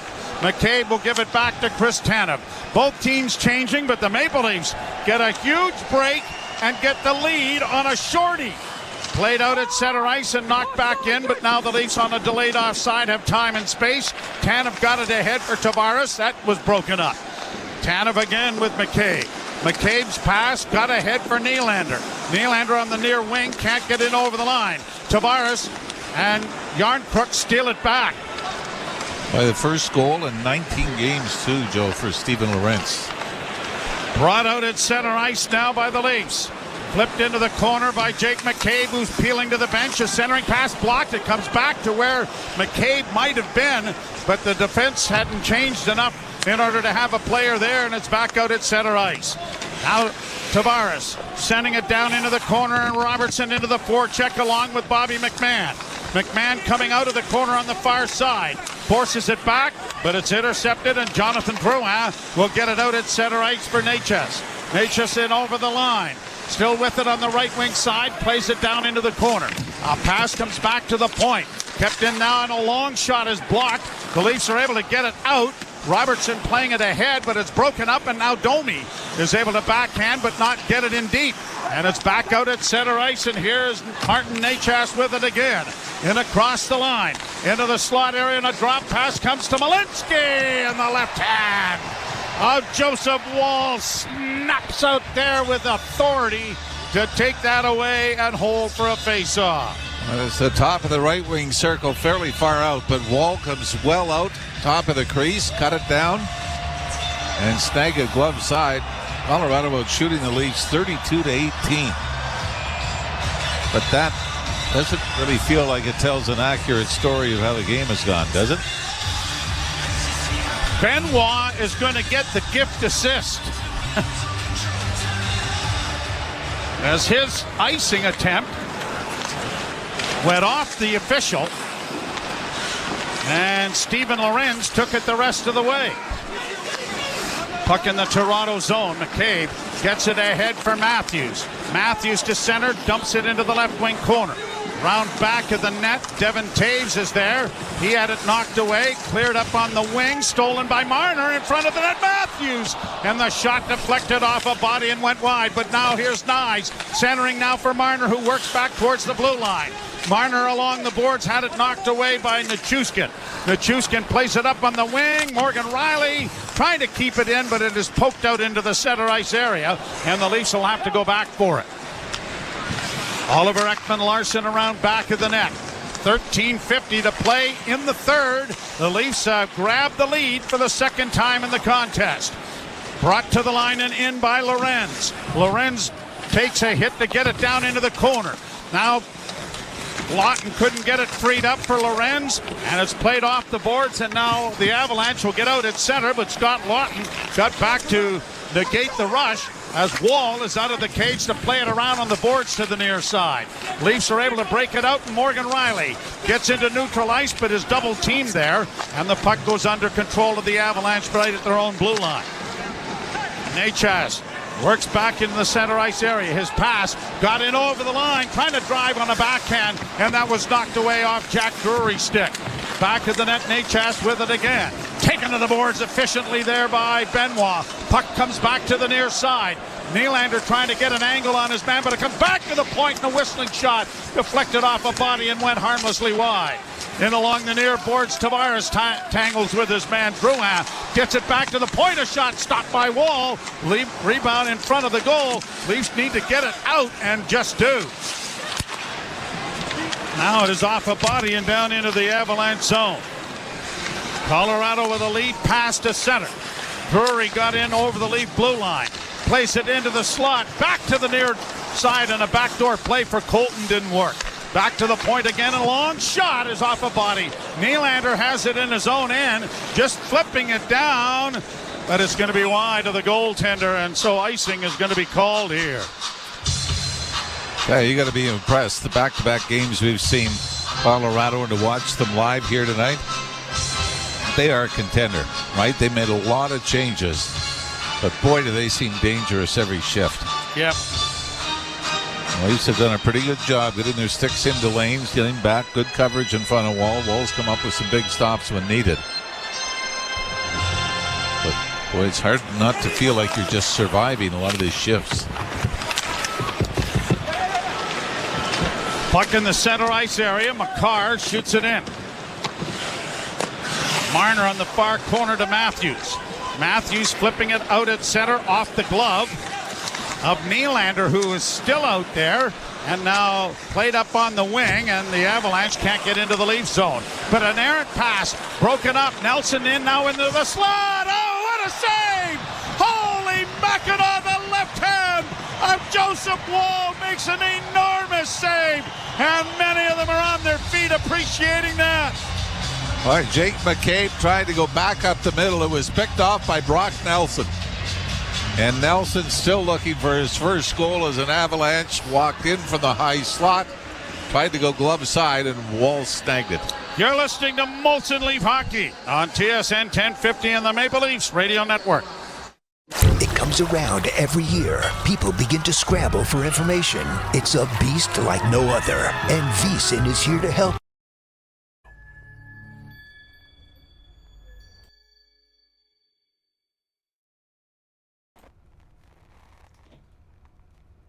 What's up, hockey fans? Thanks so much for hanging out with us tonight. Now is the time of the show for you to let us know where you are watching from in the chat. Speaking of which, where's Tom? Tom! I'm right here, Dad. Oh, good. And I also wonder where you are from, just like my father. So let us know in the chat what city and province in Canada, city and state in the United States, or all over the world, where you're watching from. And thank you for hanging out with us and participating in the chat. Now let's get back to the hockey. We'll see you in the chat. Go Leafs, go! The Power Play with SickKids. General manager of the Winnipeg Jets, Kevin Cheveldayoff. What would finishing first overall mean to the organization, Kevin? Well, I think anytime that you can finish in an area where you're getting recognized, it's special. But again, the important thing for us is process. Is when we buy into playing the way we need to play, then we feel comfortable that we'll win more games than not, and then you let the chips fall where they may. The Power Play, weekdays 3 p.m. Eastern on NHL Network Radio, Sirius XM 91, and the Sirius XM app. Join me, Gord Stellick, and Scott Laughlin as we recap the night that was on NHL Morning Skate, weekday mornings at 7 a.m. Eastern on NHL Network Radio, Sirius XM 91. Face-off coming in the Toronto zone after a spectacular save made by goaltender Joseph Wall. Boy, getting a look at that goal by Steven Lorenz again. Yeah, I mean, you feel for the Avalanche, you feel for Kelly Sutherland as well. He dove to try to get out of the way, and it still hit him. And laid there for Steven Lorenz to pick it up and take it down the left wing. And stop it. Short-handed. Draw one by the Avalanche. Poke free for Nyes, who gets it off on the wing. Marner carries to center, and he'll bring it in on the right side and slows it up. A pass to Matthews, and the shot deflected off of Taves' stick and went wide. Played out into the center ice area for MacKinnon. He'll shoot the puck in, and it caroms up into the screen and goes out of play, and so the faceoff should be brought back outside the blue line. Yeah, this was, well, I guess it depends on where it was deflected, right? But he was fired from outside the line. Oh, yeah, it was inside the zone, but I think he just tried to send it around on the glass, and it went up into the screen. It wasn't deflected by any of the Leafs. So a face-off outside the blue line with 11:22 to play here in the third, and the Leafs hanging on to a 2-1 lead built on the shorthanded goal from Steven Lorenz. Matthews, or at least Nylander, got it ahead for Tavares across the line. Close play on an offside that I think might have gone the Avalanche's way had it been video reviewed, but it's too late now as it's down into the Toronto zone anyway. Back of the net now for Benoit. Benoit ahead for Nylander. Nylander, a rink-wide pass sent over on the far side. McMahon got it into the corner, but Tavares couldn't come up with it, and so the line's being juggled a little bit here as Bobby McMahon taking a turn with Tavares and Nylander. Morgan Rielly flips in. In goes Scotty Lawton after the puck. It goes around back of the net. Pontus Holmberg got a piece of his man. Cleared out at center. Shot right back down into Avalanche territory. Played along the boards. Cut off there, and a wrist shot by Lawton went off the shoulder of Blackwood and went wide. 19 shots for Toronto, but 35 at the other end of the building on Joseph Wall, who has made a couple of outstanding saves here to keep it at 2-1. Brought to center ice now by the Maple Leafs. Pontus Holmberg in on the wing. A backhand was well wide of the goal. Rebound out at center is chopped back in over the line, but quickly brought back into neutral ice by Drury, who gets it up on the wing, and Domi is able to punch it down and get it down into to Avalanche territory. Colorado organizing in their own end. A pass ahead from Lindgren gets down into the Toronto zone. Oliver Ekman-Larsson for Benoit up on the wing. It goes to Yarncrook. Yarncrook back to Benoit. Benoit pressured but got it up on the wing for Robertson, and Robertson was able to chip it out. A delayed offside, but the Leafs are back into their own zone again. Oliver Ekman-Larsson behind the net with a bank pass ahead for Robertson. Robertson overskated it, got it back, gets to center, and launches a bouncing shot in, and Blackwood had to come out and make sure that didn't take a bad hop on him. Avalanche shoot it right back down into the Toronto end. Marner up ahead for Matthews. Matthews coming to center with speed as he's across the line. Played it off on the wing too far for Nyes, but Matthews gets it back to the goal. Now he's able to come out in front. Oh, what a save! Made there by Blackwood off Nyes. Nyes centers again! And a good save off Matthews by Blackwood. The Leafs come close to escalating the lead, but a couple of huge saves by Mackenzie Blackwood keeps the score at 2-1 Toronto. You're listening to Molson Leaf Hockey on TSN 1050 and the Maple Leafs Radio Network. At Honda, we take pride in building the CR-V Sport here in Alliston, Ontario. And with all-wheel drive, plus a suite of Honda sensing technologies, we made sure it can handle Ontario winters. But you're probably wondering, what's with the one-touch power moonroof? Well, Ontario, we hold on to the hope that one day winter will be over. Get ready for spring and adventure with the Honda CR-V Sport. Lease with rates from 1.99% for 36 months, plus get a $1,500 Honda bonus. OAC conditions apply. Made with domestic and imported parts. See HondaOntario.com.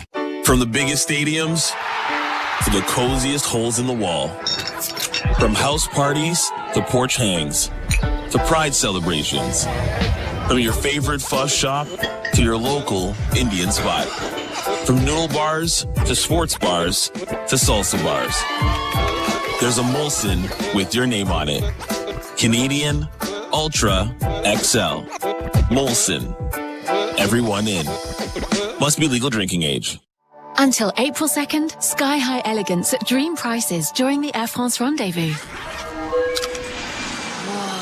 It's time to book your rendezvous with Paris, starting at $765, or Madrid, starting at $885 return. From Toronto, tax included. You can enjoy a glass of champagne however you fly, economy included.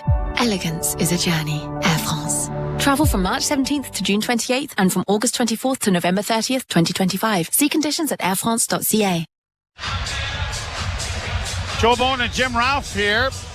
Danielle Emmanuel, who is the arena host here, this is her last game for this season anyway. She is with child. Again. That'll be their second. Little baby boy who's due to be born on the best day of the year. April Fool's? Close, April 5th. That's your birthday, yeah. Yes, the best day of the year. That's and she's being induced, so she says it's definitely coming on the 5th. So there you are. Congratulations to her and her family. Puck around back of the Colorado goal after two enormous saves by Mackenzie Blackwood as the Avalanche get it to the Leaf blue line. A drop pass. Nate has a shot. Good pad save made by Wall. Into the corner now as Carlo chases his man down in the corner. The puck around back of the net. Nachas trying to work out with it. Left it there, then set it in, and it is intercepted and pushed to the line. And Tavares gets it ahead for Willie across the line. Nylander with a little stutter step, can't shoot it. Now plays it to himself back of the goal. Here's Willie going around back of the net. Turns again, gets it in front as it comes back to the point. Benoit shot, and that hits something or someone in front. Benoit with it again. Bank shot off the side of the net, goes to the side of the goal. Backhand try by McMahon. Thwarted there by Blackwood, and a good effort by Bobby McMahon to take it from behind the net out in front. 7:45 left in the third period. 2-1 Toronto. Off a stick of Pontus Holmberg down into the offensive zone. Lorenz chasing after it. His shorthanded goal is the difference. A puck out at center ice now. Lorenz able to poke it back against Drury. Jack Drury gets it regrouped, and it'll just be played in over the line, and Brandon Carlo will play to his defense partner, and it's quickly set up ahead, but turning back with it is Holmberg around on the far side for Carlo. He couldn't get it out the first time, does the second. Lorenz, though, has to regroup it, and Jake McCabe with it, and time and space as he gets to the line, and a pass off the skates of Matthews, poked back to the goal. Comes around to McCabe at the left point. Looks D to D, but doesn't go there. Sends it around back of the net, too far for Matthews. No one on the far boards, and the Avalanche get it out into neutral ice, only to have Matthews bring it right back into Marner. Marner with a backhand, and that was stopped by Blackwood, and he's able to cover up on the rebound and hold for a face-off coming in the offensive zone for the Maple Leafs with 6:40 to play in the third period, and the Maple Leafs leading 2-1. And what's odd about this game and the shorthanded goal, Joe, it comes on a too many men on the ice penalty. Very seldom do you not pay for it at the other end. Yep, exactly. Yeah. There are penalties. The good penalties seem to be killed off, and the stupid ones like that are the ones that end up the back of the net. Your point is well made there. Makar, long shooting that goes wide of the Leaf goal and turns into an icing. And you know the other thing about too many men in the ice penalties, especially when the linesman calls it, you kind of feel like he just tattled. You know, like nobody else knew. No. But he's gonna. This is my moment. This is my moment to shine. It's like, and you're saying like, nobody even noticed. He wasn't out there that long. No. But and the referee didn't. You're gonna tell on us. Yeah.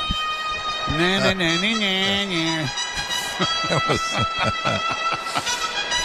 Draw to the right of Blackwood in the Avalanche zone. And the Avalanche win the draw.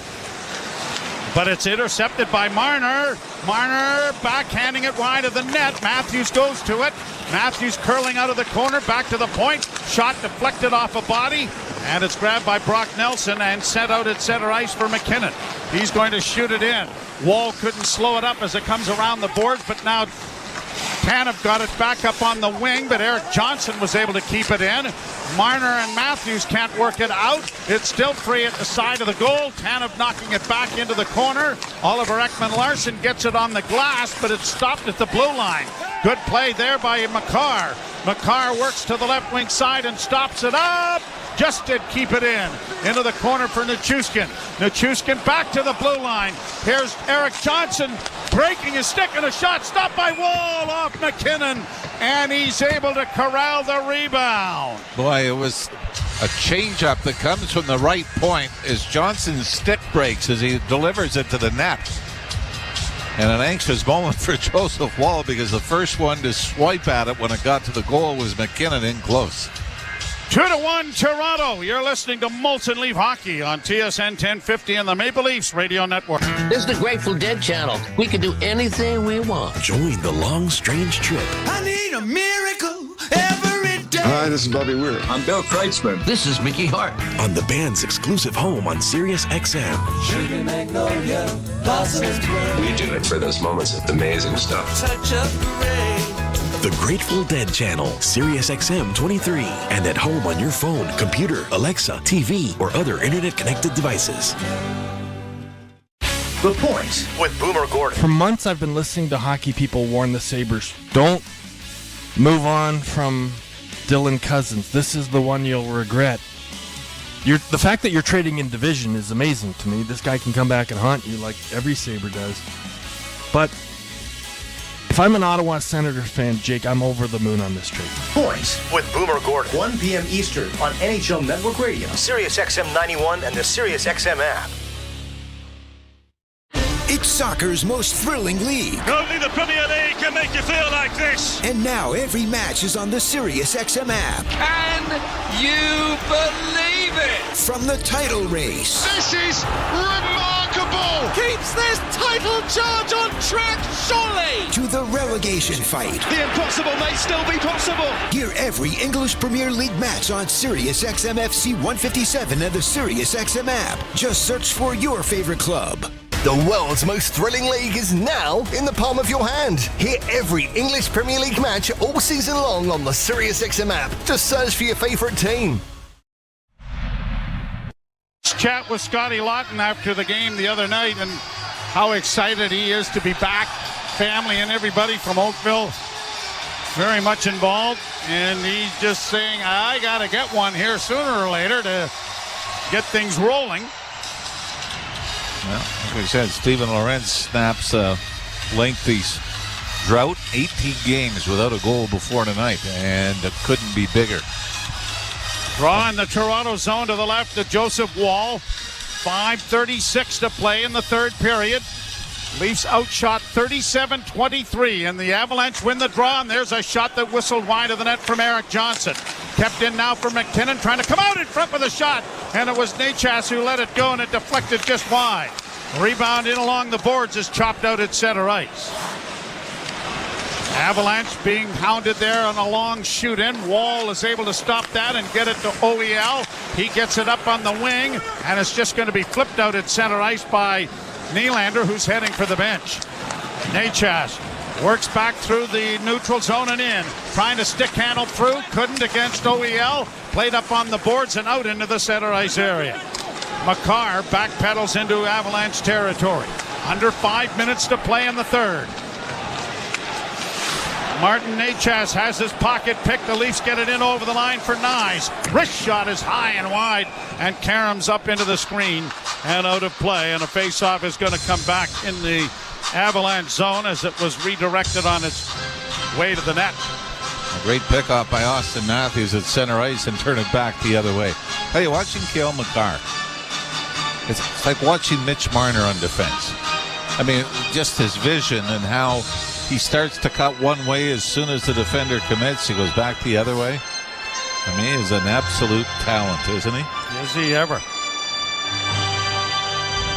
Face off in the Avalanche zone to the right of Mackenzie Blackwood. 4:43 to play. The Leafs won the draw, and Nylander is able to keep it in as Tavares sends it in deep. McMahon in pursuit. Nylander comes out of the corner, centering front of the net for a loose puck in the goal crease. Oh, what a chance Tavares had there. Nylander around the boards. It'll find Morgan Riley. Pumped right back from whence it came. McMahon worked the boards on the near side, is spun around and knocked down. Long shot taken by Riley, deflected off Nylander. Nylander back to the goal.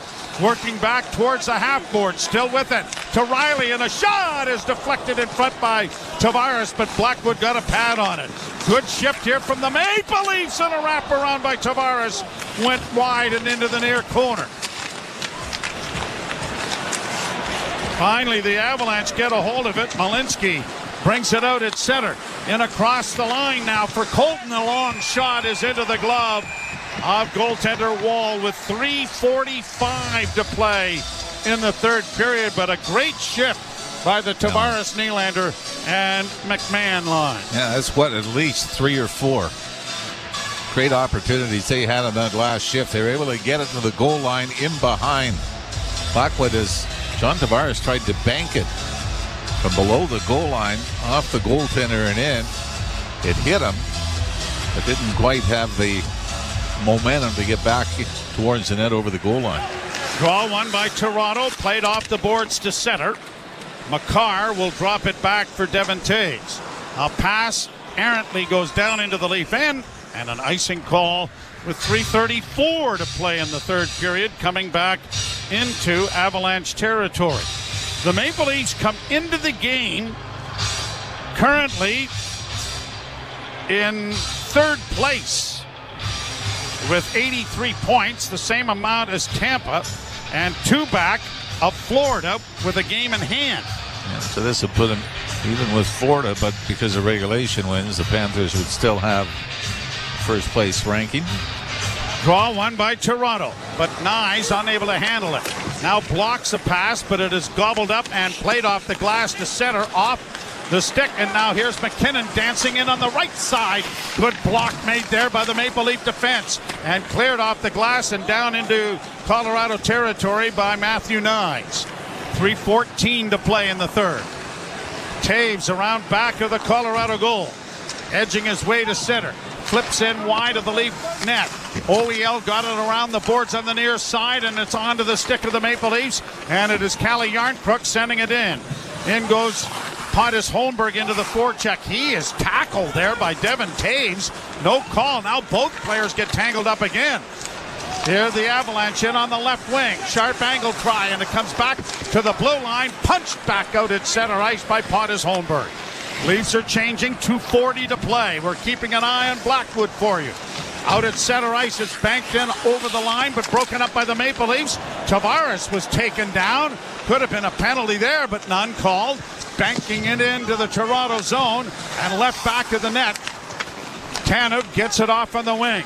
McCabe up ahead for Nylander. Nylander weaves in on the left wing. Centering pass! Pad saved by Blackwood off of Tavares. McMahon to Tavares. Tavares around back of the goal. Back to the point. Brandon Carlo fans on a shot. Nylander with it to Tavares, and that shot was stopped by Blackwood. 2 minutes left to go in the third. Avalanche get it to center. Not much further. Brought in over the line, though, by Drury. Broken up by the Leafs and sent to center ice. 1:50 to go. Taves dropping it back. Necas back, circling in his own zone, and there goes Blackwood to the net, or to the bench. Brought in on the left wing side with a shot, blood by Wall, thrown aside to Marner. Marner looks down ice at an empty net. Missed it by 30 feet. And an icing call will come here against Toronto. Well, pretty good time to do it. Wall could have held on to it.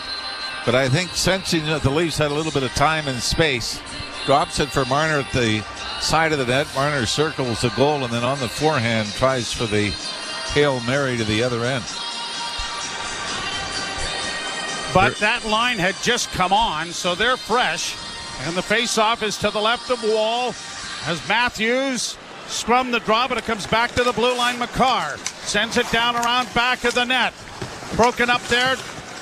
Tanev trying to work the board. So's Marner. He stick handles right out in front of his own goal and plays it out into the center ice area and is tackled by Nichushkin, and no call. 1:10 to go. McCarr on the wing for Taves. Sent down into the Toronto zone. McCabe against the boards. Tried to play it up on the wing. It's flipped out at center ice. It's bouncing. Get over there. No, it missed the post by a foot. And an icing call against Toronto. That would have been another 2-goal game for Matthews. He's still going to have a shot at it. But yeah, all it needed, it was skipping pretty good. A little bit of backspin on it. It just spun. Needed to catch an edge. Yeah. Okay. Draw to the left in the Toronto end. 56.5 seconds remain. Matthews and MacKinnon. And Matthews scrum the draw. It's around back of the net for Tanev. Pushed up on the wing, and Marner can't get it out. Tanev has it against the boards, but loses it. Now they have it again. Tanev back along the wall. That battle continues. Marner got it freed up for Nyes. He shoots it wide of the empty net.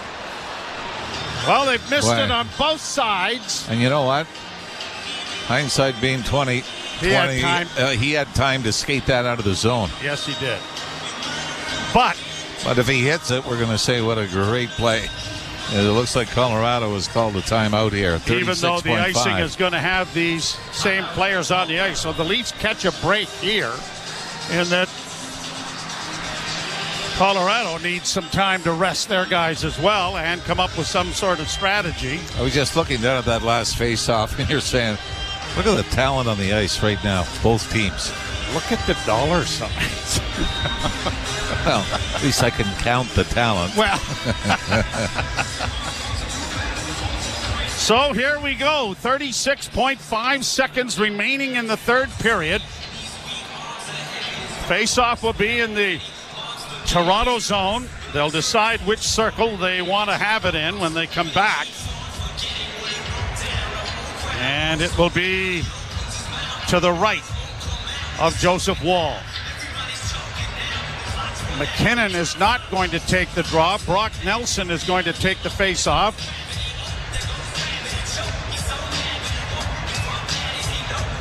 And Austin Matthews will take the draw for Toronto.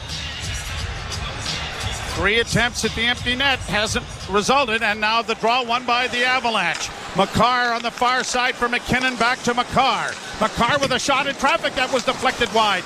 Pounced on but not cleared. Makar at the near point. Gets it into the slot area. Pass down into the corner for Necas. Necas is taken to the boards. 19 seconds left. Leafs have it pinned up against the wall. Good job done here by Jake McCabe. The puck still free. 10 seconds left. Back to the point. Makar a pass. Great stick by Tanev. Deflects that away from in front of the net. And I guess you better know where Nathan MacKinnon is on the ice. And when that puck came back to the right point, Chris Tanev quickly identified MacKinnon going to the back post, and he beat him to it. 7.5 seconds to go. Face off to the right of Wall. Tavares will take the face off for Toronto now. Matthews remains out there just in case. And the draw won by the Leafs. Punched into the corner, comes in front of the net. Matthews can't get it out. 2 seconds left. They found on the shot, and there's the horn!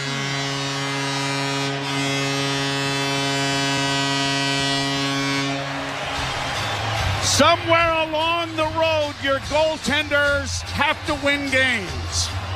And I think you could chalk this one up to Joseph Wall. Yeah, although the Leafs still had a number of opportunities at the other end, right? Even in the third period, when they're down or when they're up 2-1. The Tavares line had some great shifts, Matthews line, but Joseph Wall had to be steady and then spectacular at times. Glove saves were probably the most spectacular of the night for Joseph Wall. But isn't it funny? Your goaltender stops 38 out of 39. You score 2 special team goals. One goes off with Colorado's stick. The other one hits a referee, and you get a shorthanded goal. No one ever said it was supposed to be fair. Well, I'm sure a lot of people said it should be, but it wasn't tonight. But it was still, I think you look at the shots, 39-25. The Leafs still had a number of great opportunities that didn't show up.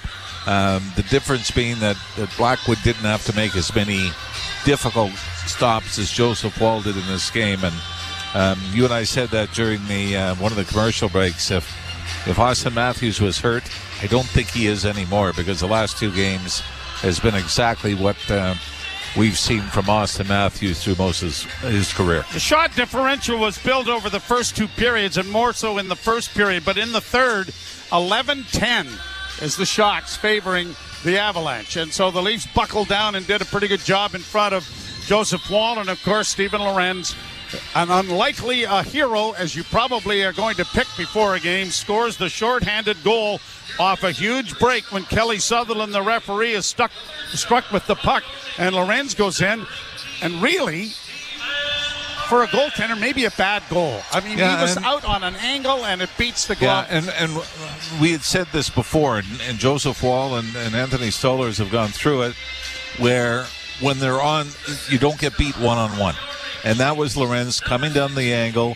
Who was it? Ottawa scored a couple of goals from the left wing circle last Saturday night. And when your goalie's on, those are 99 out of 100. They're going to be stopped. It was a great shot by Lorenz, but he only had one option coming down the left wing. And I think from a goaltender standpoint, you like to think you're out square enough and able to make the save, but the Leafs are able to take advantage. So the Leafs win it by a score of 2-1, but they'll have very little time to celebrate as they're off for New York to tangle with the Rangers there tomorrow night. We'll have that action for you beginning at 7 o'clock. We hope that you will join us then.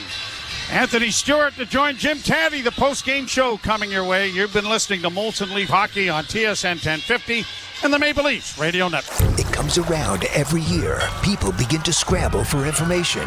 It's a beast like no other. And VSiN is here to help you navigate the waters of the NCAA men's basketball tournament.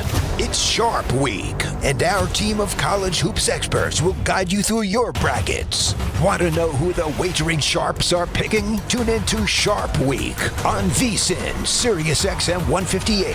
Sharps! You're gonna need a bigger bet.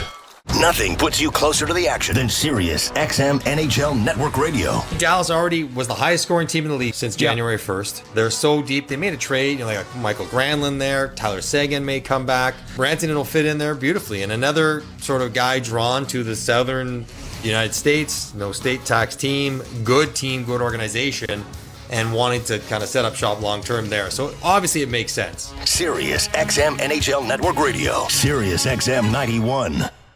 The best player analysts and insiders live on NHL Network Radio. Mike Johnson. If you would have asked me, what's the one record that would never, ever, ever be broken? Was the 894 goals. Every single day he scores, that's sort of the lead story in the NHL. And yet here's Ovi about to do it, and he's going to push through 900 goals, and he could push to 1,000 if he wanted to. He played 3 more seasons. Get the latest opinion and analysis you need on the home of hockey, NHL Network Radio, Sirius XM 91, and the Sirius XM app.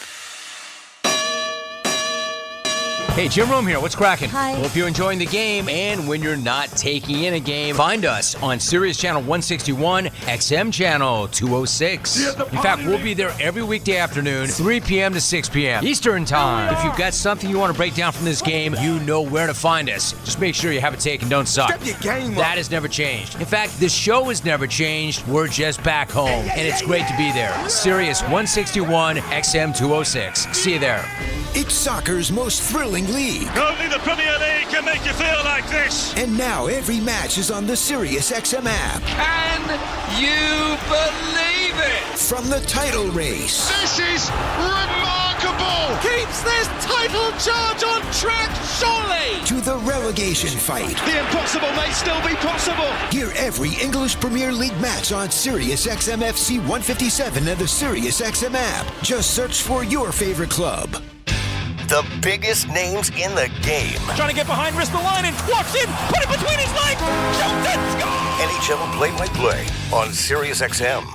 The best hockey lives here. Burns gets it back, stick handles to the backhand, moves in front, score!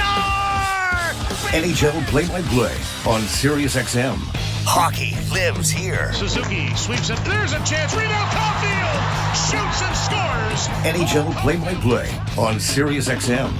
The world's most thrilling league is now in the palm of your hand. Hear every English Premier League match all season long on the SiriusXM app. Just search for your favorite team. Is Leafs Game Night on TSN 1050 and the Leafs Radio Network. The Leafs live here. Can't get it out. 2 seconds left. They found on the shot, and there's the horn.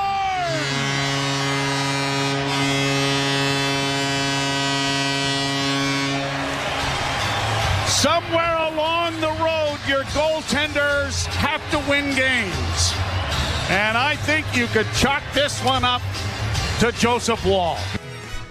Joe Bowen with the final call. Leafs win 2-1 over the visiting Colorado Avalanche. Welcome to Leafs Game Night, the post-game show, live from Scotiabank Arena. Jim Taddy, former NHLer Anthony Stewart, and Jimmy Ralph, kind enough to hang around. And Ralphie, I don't know if you keep stats on this. You did allude to the glove saves. That had to be some sort of a record. I mean, the glove is alive and well. Yeah, and I remember in Jerry Cheever's book, reading the early 70s, and I'm going to put this towards the shots on goal totals. He says the scoreboard never lies, but it can stretch the truth.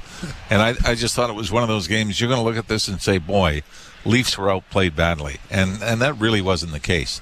They had some great opportunities. I think the big difference in shots on goal was the first period. The Leafs had 5 shots in the first. They had 6 in the first 2 minutes of the second period. So, after the opening 20 minutes, and that might have been the most important for Joseph Woll, was the opening period. The Leafs finally got their legs, and they had a number of opportunities. The Tavares line had some great chances with about 3 minutes left in regulation as well. The one thing that we laughed about, though, was you take too many men on the ice penalties, and you say that almost always costs you. Yeah. And they score shorthanded. Too many score short. So it was one of those nights where Austin Matthews scores off a stick. The Leafs score on a friendly carom off a referee shorthanded.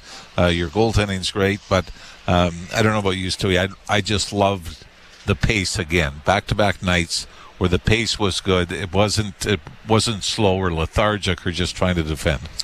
Yeah, good job by Toronto sort of matching that pace, and I think the Colorado Avalanche obviously dictated that pace, but they did a good job just sort of matching it, but just counter-punching, right? So Colorado would be in their end for an extended period of time, but Toronto would get it out and then go off to their rush as well. So were you shocked a little bit about Joseph Woll getting second star, not first? Oh, yeah, I wasn't even paying attention. I thought you were going to say getting the start. I thought you voted, games. Who did they have as first? Matthews. Matthews, yeah. Yeah, I mean, Matthews was good, but no, I think he stopped 38 out of 39, especially considering that the goaltenders have shared the tough 6-game stretch that the Leafs had before the game Monday against Calgary. I think you've got to go goalie first on that. So on the eventual game-winning goal, I mean, there's 3 or 4 things that are absolutely weird, and that's a tough thing to say when you consider how the goal was scored. There's the save that Woll makes where nobody knows on the ice where the puck is but Nylander. He goes down. They don't score there, and then Colorado goes down and has a break, and then there's too many men on the ice, and then you get a shorthanded goal. I mean, that's a sequence of events that I don't think I've ever seen before. Yeah, it was like a glitch in the video game. Yeah. You're going, What happened? like you're going, guy, come on. This would never happen. And the worst thing about the save Woll made, and nobody knew where it was, I don't know if you felt it. You know, sometimes from the press box, puck will go up in the air, and you don't have great depth perception on where it's going or where it's going to land. Yeah. And we're sitting there going, I thought it was in the corner, but nobody same here. was reacting to it until it came out. It's over there. And, they had the opportunity. But the one thing when Colorado would pull their goaltender late, and we're looking down, getting ready for the faceoff, and you're thinking, man, look at the talent on the ice right now. I mean, this is, you can throw 4 nations in there and everything else, but you're going, boy, this is there's a lot of talent down there. I really thought this was a great game. Even if the Leafs ended up losing it in overtime or something, I think you had to be thrilled with the compete level.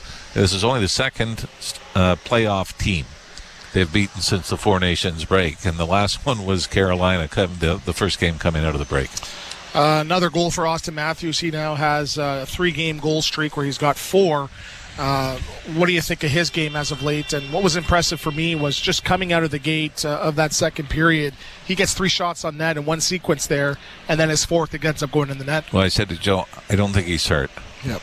I mean, what we've seen in the last 2 games, it is, it's typical hockey where, he hits the crossbar, he has other great chances in close, but the one he scores goes off his sticking in when he's trying to pass it across the top of the crease. I think the last 2 games are the best he's looked in months. I think you might have to go back to some stretches, maybe back in December or so. But to me, this is the best he's looked, maybe all season. In the last couple of games, and to that extent, I thought Matthew Nyes was very good as well tonight, as well as Marner. That line looked like a dominant line in the National Hockey League. Whether you start looking at when McDavid and Draisaitl play together, Kucherov and Braden Point, they look like one of the elite lines in the National Hockey League, and they needed that tonight. And like I said, I don't think there were many passengers. I don't think there's anybody that you thought had an off night or had to struggle through it. I thought everybody in their moment came up at the right time and started with the goaltender, but went all through all 4 lines. I would agree with that, but I think that the Matthews line sort of set the tone and had a lot of scoring chances, and everybody else took care of business underneath that. And for the most part, they played against the MacKinnon line.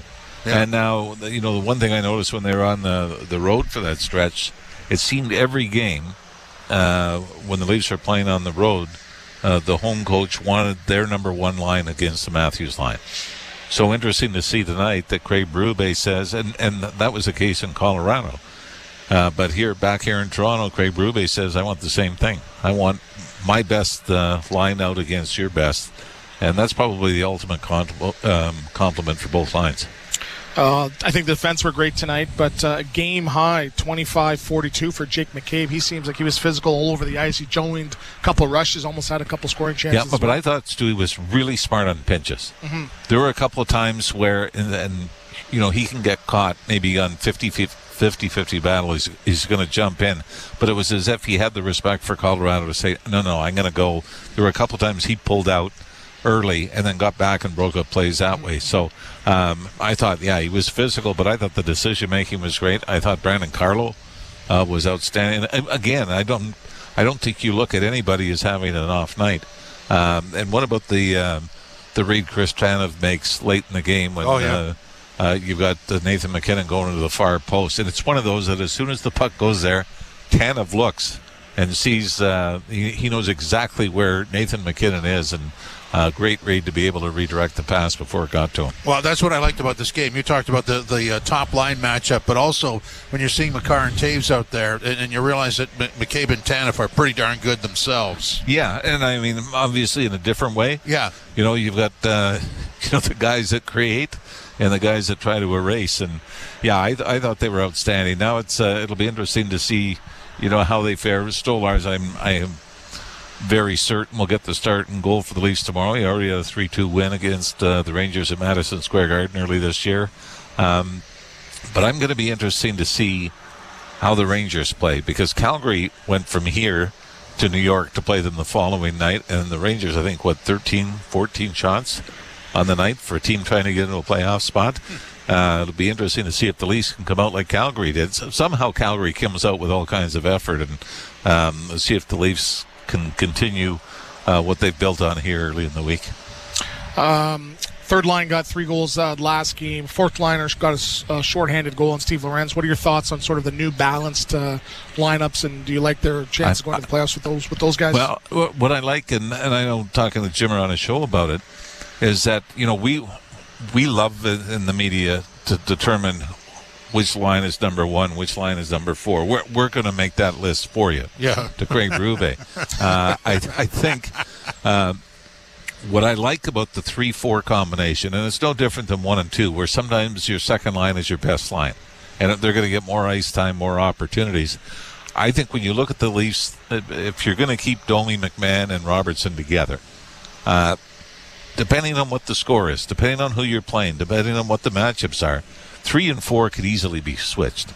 If you're down a goal in the third period, maybe the third line, you're saying there's more offense there. And if you're up a goal trying to protect, maybe now the Scott Laughton line on the fourth line plays a lot more. So I like it. I mean, I still think that there's, and we saw it tonight, Yarncroc had some moments, McMahon had some moments playing with Tavares and Nylander. I still think that's sort of the one gray area. Who's going to fit in them better? And I think it was Yarncroc on Monday night, and Pontus Holmberg is that kind of swapped back and forth. So that would be the one area I think you circle and say, you hope somebody outright wins the opportunity to play with Tavares and Willie Nylander. But I do like the fact that they've got those options, and that 3 and 4 could be very interchangeable depending on the matchup and what the score is. I think when you look at that forward unit grid, you can see where the rotation would be, and that's going to be determined by home ice, away, road ice in the playoffs, the series score, game score. I mean, that's all flexible.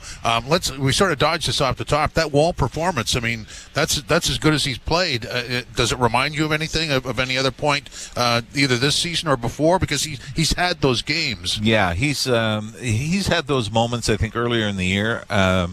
Since coming back, it was like he was getting close to coming back to it, and then there would be a little bit of a slip. So I think it's great. And I also love the fact that, and I think we're going to see this between now and the end of the year. Craig Berube said the reason Joe Wall's starting tonight, he said he's won 2 in a row.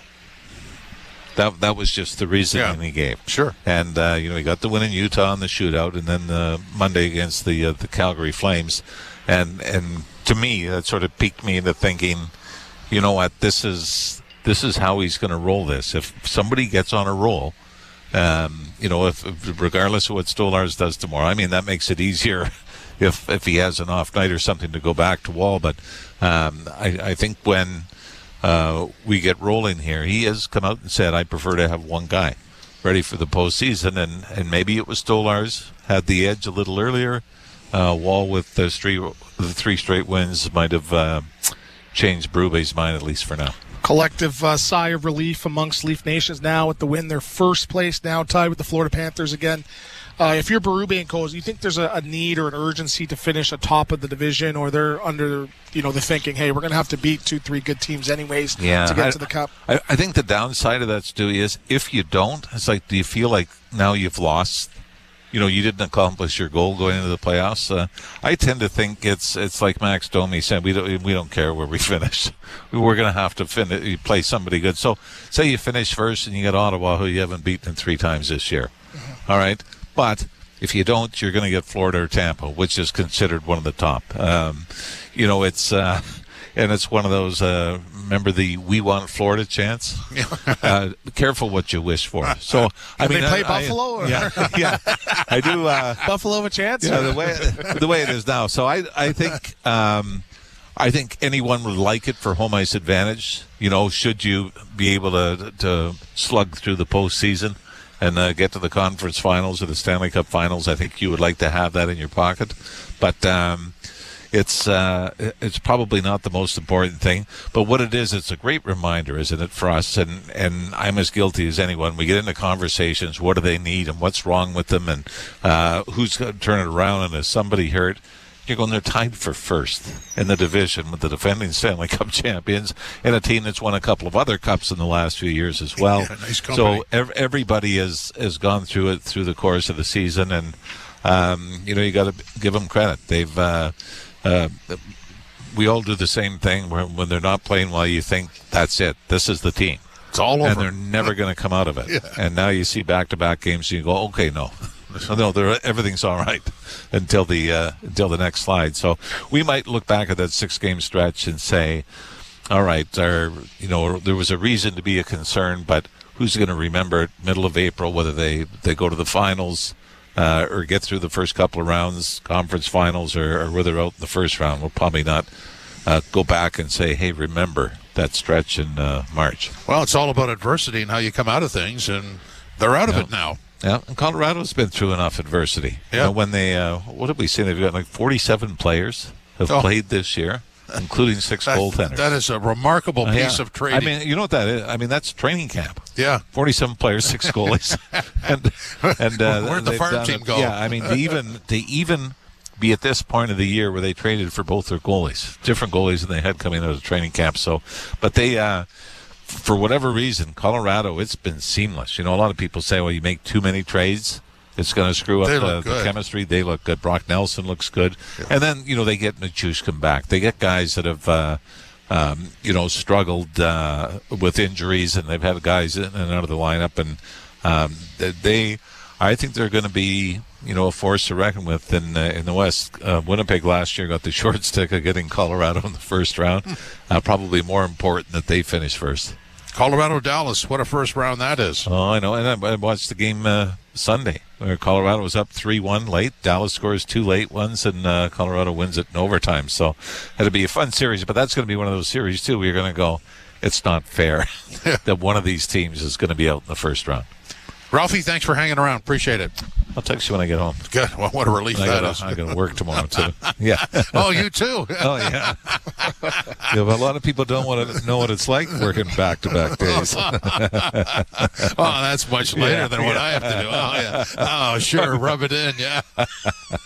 That was classic Ralphie, ladies and gentlemen. Thanks, boys. Okay, thank you. 2-1, the Leafs win over Colorado. We'll continue on. This is Leafs Game Night live from Scotiabank Arena, TSN 1050, the iHeartRadio app, and the Leafs Radio Network.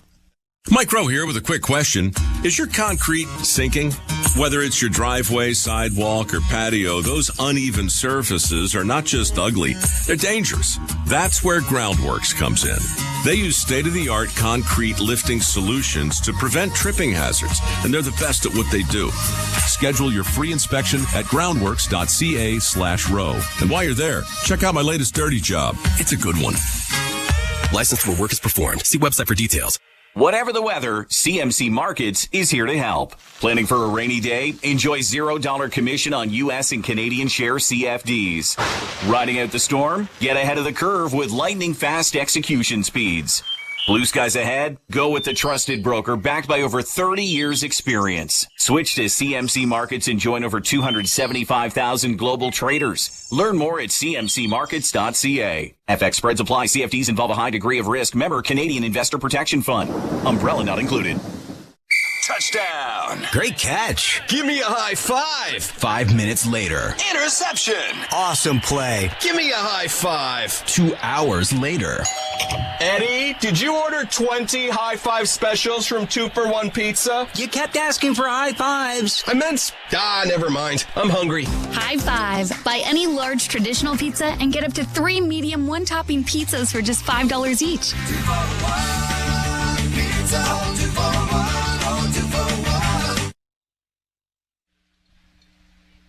Leafs Game Night live from Scotiabank Arena. Jim Taddy and Anthony Stewart with you. So let's go back into the media area. And this is Austin Matthews' postgame on how the Leafs got the win tonight. I think it was just a gritty win. Joe was great for us tonight, but they got some high-end skill, high-end speed over there. I thought we did a good job of, when we needed to defend, we checked hard, and Wooler was there to back us up at the end too. What stands out about that matchup that you were playing? I mean, MacKinnon is having a hell of a year, coming off an MVP. The other guys were saying they think he's playing even better this year. Mm-hmm. What stood out about the matchup tonight? Yeah, I mean, he's always a tough guy to go up against. He brings so much speed and power, and everything he does is 100 miles an hour. So he's a tough guy to match up against. Just try to stay above him as much as possible and keep him to the outside. But obviously he's too good of a player not to get his looks at times. So just try to, like I said, just be on the right side of him, check him hard, and just be aware of when he's on the ice at all times. When Steven Lorenz gets the chance to use his shot, what do you make of it? Pretty good shot. Yeah, pretty good shot, I'd say. Nice little break for us there. But yeah, I mean, pretty tough angle there. But he got that off pretty good.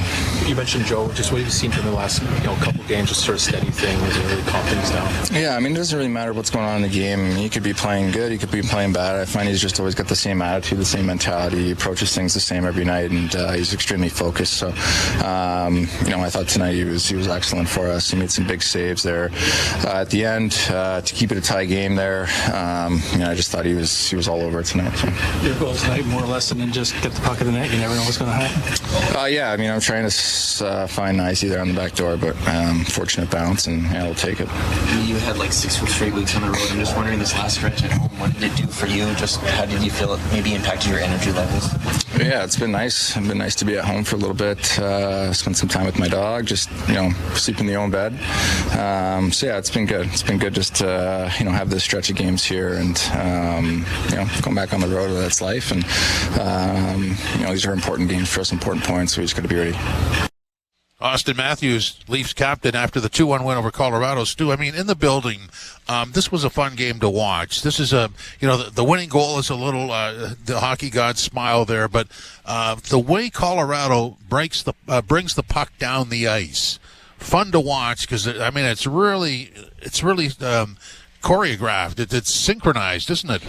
It is, and it's a lot of speed, right? And it's funny, like I see Eric Johnson, who's was in the league when I played, and he's getting up there in his 30s, and he's playing with pace. It's just the speed and the quickness, and it's funny. Some players when they first get there, they're like, this team practices fast, so it's just like they're on a different wavelength, a different level of speed, and they just push the pace. So it's really, really tough to defend. And you heard Austin Matthews talking about MacKinnon. He does everything a million miles an hour, and he's the road runner out there, right? But it's a controlled speed and quickness and explosiveness, right? And you saw just a perfect example of that on his assist, where he's looking like he's potentially going to shoot the puck, and he's the puck's going left, right, center, boom, boom, boom. Then he makes a little shovel pass to Nichushkin. So he is on a whole different level. Same thing with Makar, but great job on Toronto in matching that and just taking away their time and space, or skating them into traffic or skating them into lanes. So they had layers in some of that coverage. There wasn't a lot of one-on-ones because they know they can definitely break down that coverage. So great job by the system here in protecting the middle, ultimately pushing them to the outside or clearing out the lane for Joseph Woll to make the shot. So again, I think it was a defensive masterclass, for lack of better words, but it was pretty productive in shutting them down. They held them to 1 goal today. Great job. The penalty kill was great as well. They did a pretty good job tonight. Well, and that's where you go back to Monday night against Calgary. That was sort of offensive support, and this was defensive support, wasn't it? Yeah, and to have success in today's NHL, you have to win different ways, but you might not always bring your A game. On the offensive level, the A game wasn't there, but they raised the level of their defensive play, and it wasn't just them sitting back. They were doing great counter punching. They were turning pucks over on Colorado and going on to offense. And I think ultimately what it is now is, there's 4 lines, there's balanced, so it's sometimes they're guilty of it almost looks like 2 different teams where the top 2 lines go out, pressure, then the 4th or 3rd line goes out and they're stuck in their zone. So with this new balanced, each team has the ability to go back onto offense or create offense. They're not just sort of stuck in their end. So it's that balance is really, really tough for other teams to match up because, yes, they have the MacKinnons and, yes, they have the McCarrs, but, Maple Leafs, with depth, Yancroke can make plays. You saw Lorentz, right? People are shocked by that shot. Yeah. Matthews wasn't shocked. He's like, yeah, he's got a good shot, but he sees that every day in practice. Well, what did I say when he scored? I can't believe he's only got 6. Yeah, right. So, again, I think the system is getting them through games, and it was a big systematic win tonight for the Leafs. And another night, without that goaltending, this could have been 8-7. Yes, yeah. A lot of opportunities. Yeah, Joseph Wall, he was on his A game. And I don't think he was peppered. Like a lot of those shots, I think, in the first period are from the outside. It wasn't like a 3-4 save segment like, Austin Matthews did, to start that second period. So it was a balanced attack. It wasn't just, them off to the races and they're just, shooting at will. But, with Colorado and their offense, like they get a lot of the volume. Volume is their game. They try to pick apart Toronto with the volume, but they did a good job countering that attack and just balancing that attack as well. And what doesn't show up in the score sheet is the number of opportunities. And there were at least 3 or 4 of them in the third where Leafs had a man open in front and a point-blank shot or redirection, and Mackenzie Blackwood was there. Yeah, he made a great save on Matthew Nyes. Great pass from out behind the net in Austin Matthews, and then 5 seconds later, Nyes tries to find Matthews, and it just almost squeaks through the pad, but he finds a way. So Blackwood's been great, and we talked to Ralphie just about all the players that have been on this roster to build that chemistry. This is the team that looks like they've been together for 4 or 5 years, but they got new players like Drury and Natchez, who looks like he's been an Avalanche for 5 years. The way that he's came in, Nelson had a great game tonight as well. So I'm shocked the fact that they made those many changes and they're just a well-oiled machine. Kudos to Bednar and just the system that they have. It's tough to defend, and you replay this game 9 more times. Like I would not be surprised to see Colorado with 6 wins, right? Oh yeah. they play. Yeah.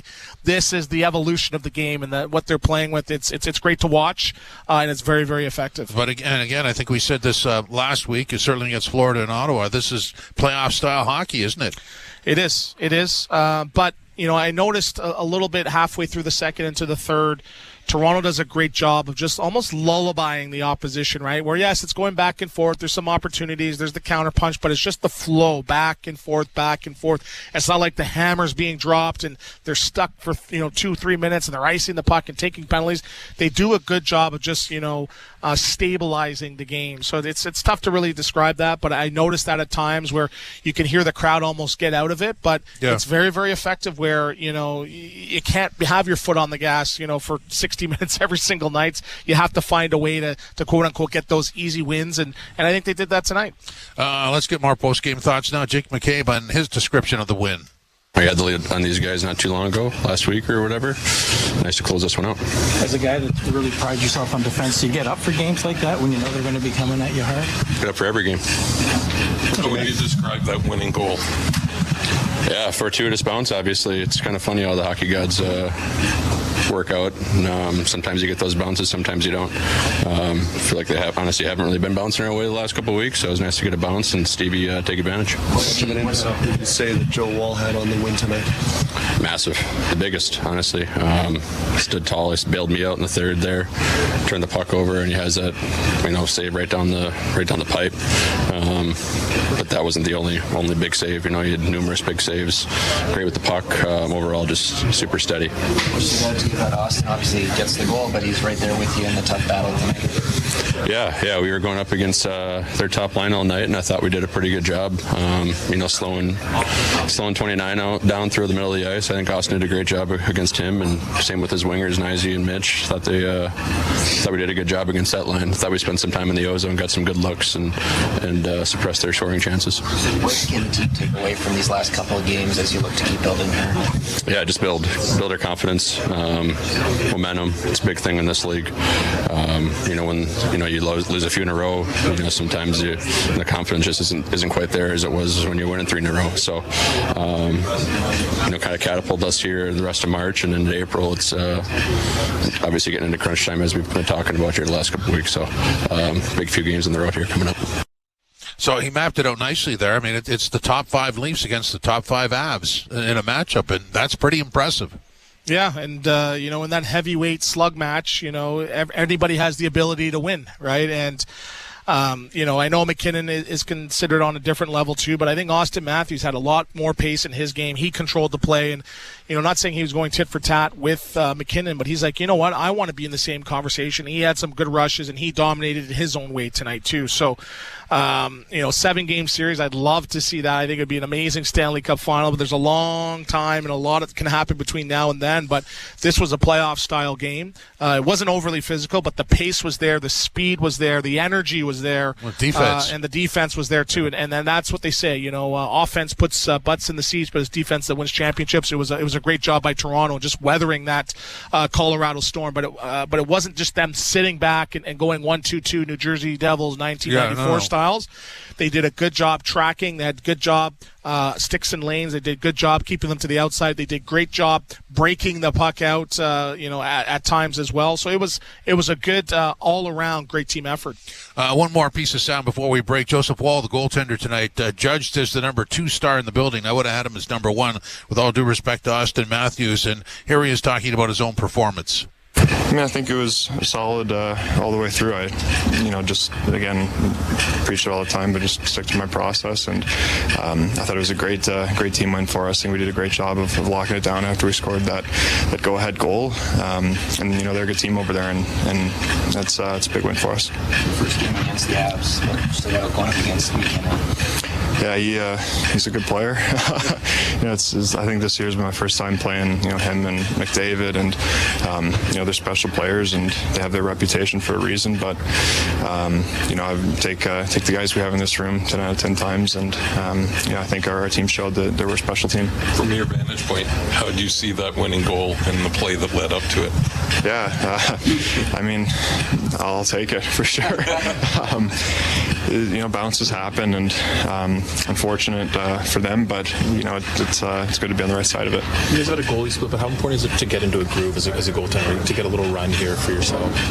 Yeah, it's nice to play a lot. I think like you said, it's easier to get in that rhythm and that groove, and you're not thinking as much because you're in the net, and when you're playing, you're not really thinking. So I just try to do my job when I'm called upon, and we'll continue to do that. Nelson save the way through the third there. James crediting you for saving him. What did you see on that one? I think D did a good job showing me that that was my guy, and it was a 3-on-2, and they were pretty spread like that. So he had options. So I just tried to play him one-on-one as best as I could, and the D have saved me plenty of times. So yeah.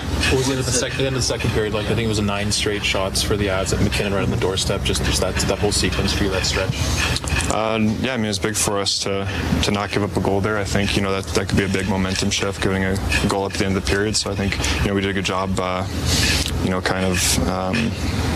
controlling their rush there. It's a win that shows that you're kind of a special team. What did you guys show, do you think, tonight? I think patience. It's a tight game, and stuck to our systems like we preach, and get a go-ahead goal, and then we just continue to play our game. And I think we had some of our best chances after we had the lead, and we're defending the lead. So I think just continuing to play like that, I think those are habits of special teams. Joseph Woll, he stopped 38-39. Leafs win a 2-1 over Colorado. This is Leafs Game Night on TSN 1050, the iHeartRadio app, and the Leafs Radio Network. It comes around every year. People begin to scramble for information. It's a beast like no other, and VSiN is here to help you navigate the waters of the NCAA men's basketball tournament. It's Sharp Week, and our team of college hoops experts will guide you through your brackets. Want to know who the wagering sharps are picking? Tune in to Sharp Week on VSiN, Sirius XM 158. Sharps! You're gonna need a bigger bet. NHL Morning Skate. Defending Stanley Cup champion, General Manager Bill Zito. You have to be cognizant of the chemistry when you go out and make a potential trade, don't you? We enjoy a little bit of a benefit now where the room is so strong that they can absorb a lot. We just want seamless guys who come in. Your leaders are Reinhart, Kachuk, Barkov, Bobrovsky. That part, it takes care of itself. NHL Morning Skate with Scott Laughlin and Gord Stellick. Weekdays 7 a.m. Eastern on NHL Network Radio, Sirius XM 91, and the Sirius XM app. The Power Play with Steve Kouleas. General Manager of the Winnipeg Jets, Kevin Cheveldayoff. What would finishing first overall mean to the organization, Kevin? Well, I think any time that, you can finish in an area where you're getting recognized, it's special. But again, the important thing for us is process. Is when we buy into playing the way we need to play, then, we feel comfortable that we'll win more games than not. And then you let the chips fall where they may. The Power Play, weekdays 3 p.m. Eastern on NHL Network Radio, Sirius XM 91, and the Sirius XM app. The Points with Boomer Gordon. For months, I've been listening to hockey people warn the Sabres, don't move on from Dylan Cousins. This is the one you'll regret. The fact that you're trading in division is amazing to me. This guy can come back and haunt you like every Sabre does. But if I'm an Ottawa Senators fan, Jake, I'm over the moon on this trade. Points with Boomer Gordon. 1 p.m. Eastern on NHL Network Radio, Sirius XM 91, and the Sirius XM app. Join me, Scott Laughlin, and Gord Stellick, along with former NHLer Mike Johnson for NHL Morning Skate, weekday morning, 7 a.m. Eastern on NHL Network Radio, Sirius XM 91. Game night live from Scotiabank Arena. Toronto 2, Colorado 1 is the final score. Jim Taddy and Anthony Stewart with you. Tonight's Coach's Comment is powered by your Ontario Honda dealers. Power meets play with the all-electric Honda Prologue SUV, available now at your Ontario Honda dealer. This is Craig Berube, the head coach of the Leafs, after the game, starting in on the game-winning goal by Lorentz. Well, I didn't really see the puck was shot out, hit the ref. I wasn't looking. Wasn't paying attention, but it's a good break for us on the goal. But, the penalty I was not very happy with. Not really happy with the call, to be honest with you. But it is what it is. Yeah, he is excellent. Made some real good saves, held us in there in the first period. I didn't think we were on our toes in the first period. We're a little bit, looked like we were a little bit tentative, not aggressive enough, kind of watching them move the puck around and skate. You have to pick somebody at some point to play in the crease, playoffs. What has he shown you last little stretch of just being able to stay? I definitely. He's played excellent. Like the last 3 games, he's been really good. So,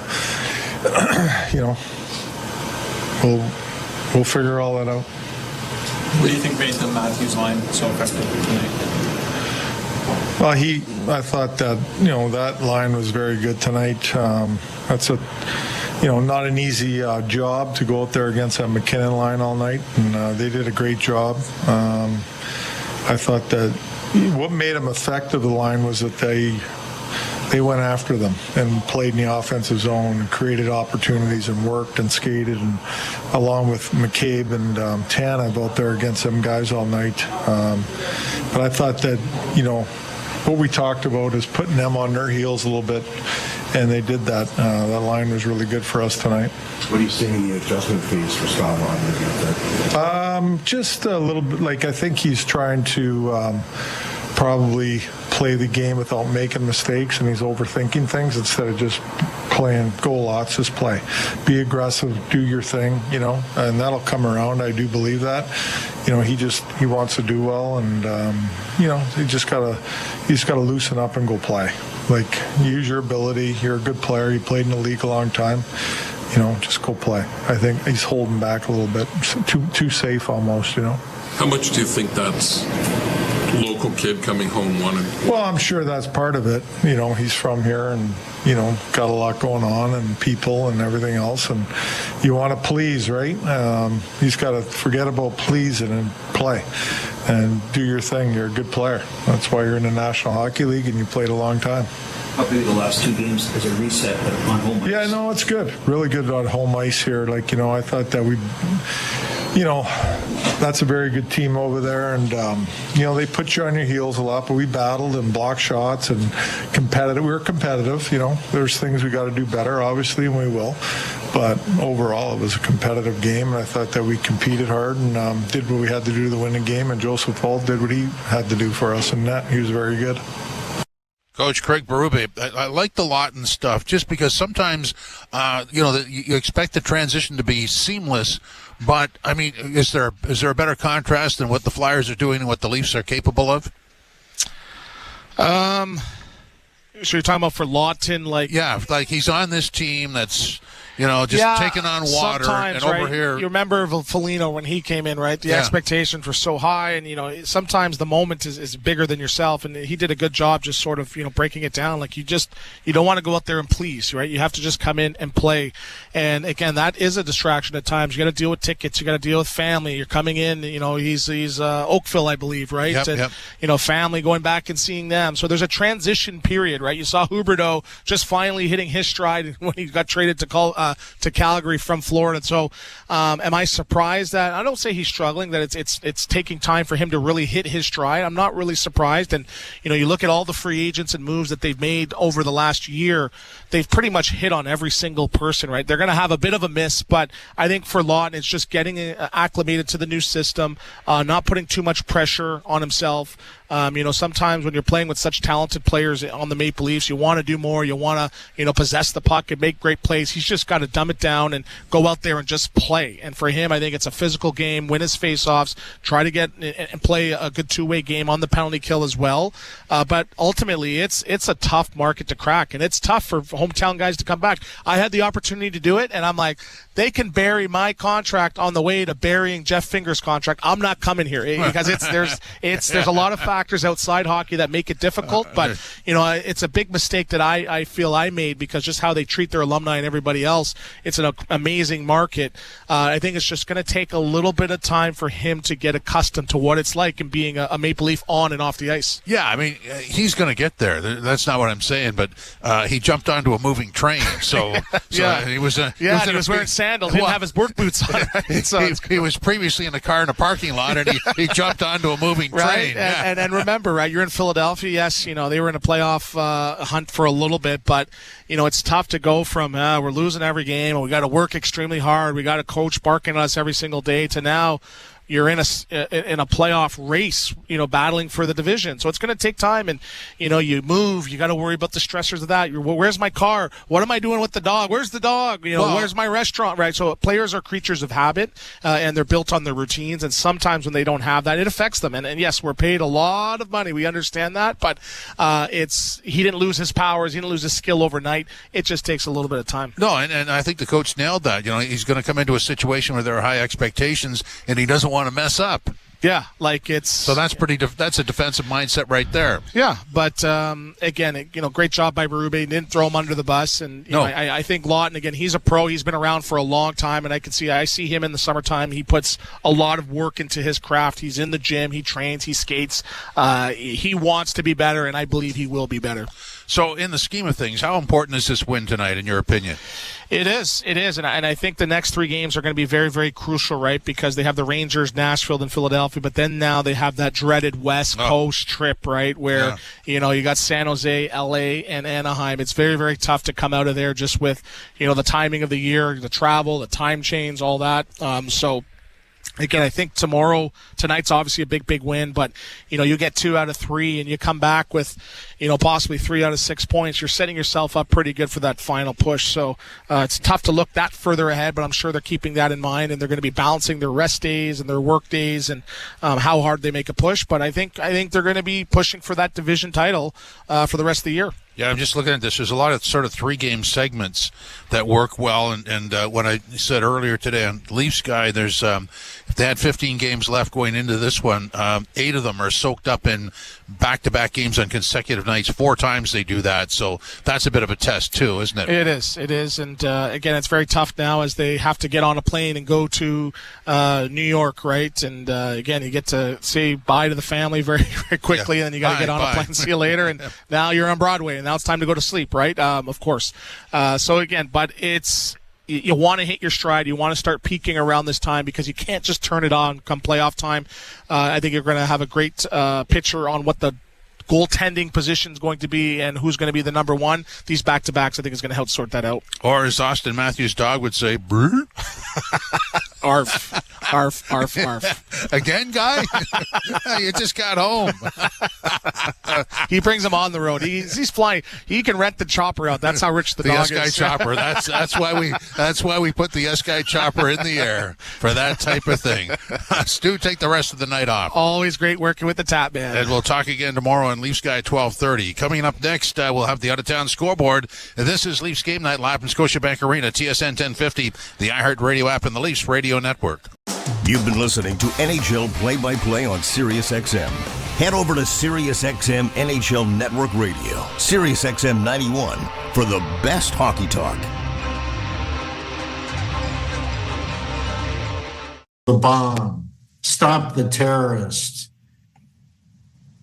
Get to the stage on time so you can get up and do your stand-up comedy when the audience is waiting. The ticking clock makes people realize we don't have time to screw around. We got to fix this and do it right now. So that was, in many ways, as miserable it was for, and particularly with my team, because I had a great team, but they did the heavy lifting because in essence, we had to do everything on handshakes. You're not going to get everything documented, but you're talking about the most honorable parties on earth, the mayor, Fox, Liberty Media. When they shake your hand, it's gold. And so we got it all done, and here we are. What was it like this is 1997, so no e-transfers. What was it like to tell the Rangers, to quote a...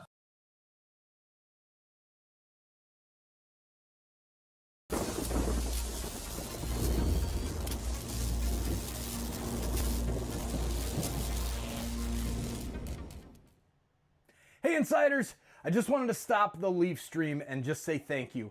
Thank you to each and every one of you for helping me create this amazing community that we have here in Toronto Sports Insider. You see all of the basketball stuff going on. Our March Madness Bracket Mania campaign for SickKids Hospital kicks off tomorrow at noon Eastern. I will be live for 18 live streams of different games tomorrow. We're setting up the hub, we're getting everything ready to go, and I need your help sharing out the link that's pinned in the chat or in the description about our Bracket Mania campaign on Tiltify. Donate if you're able, share that link out. Our goal is $100,000. We've already raised $10,000 in 11 months. I think we can do it. Let's go, Insiders. Go Leafs, go.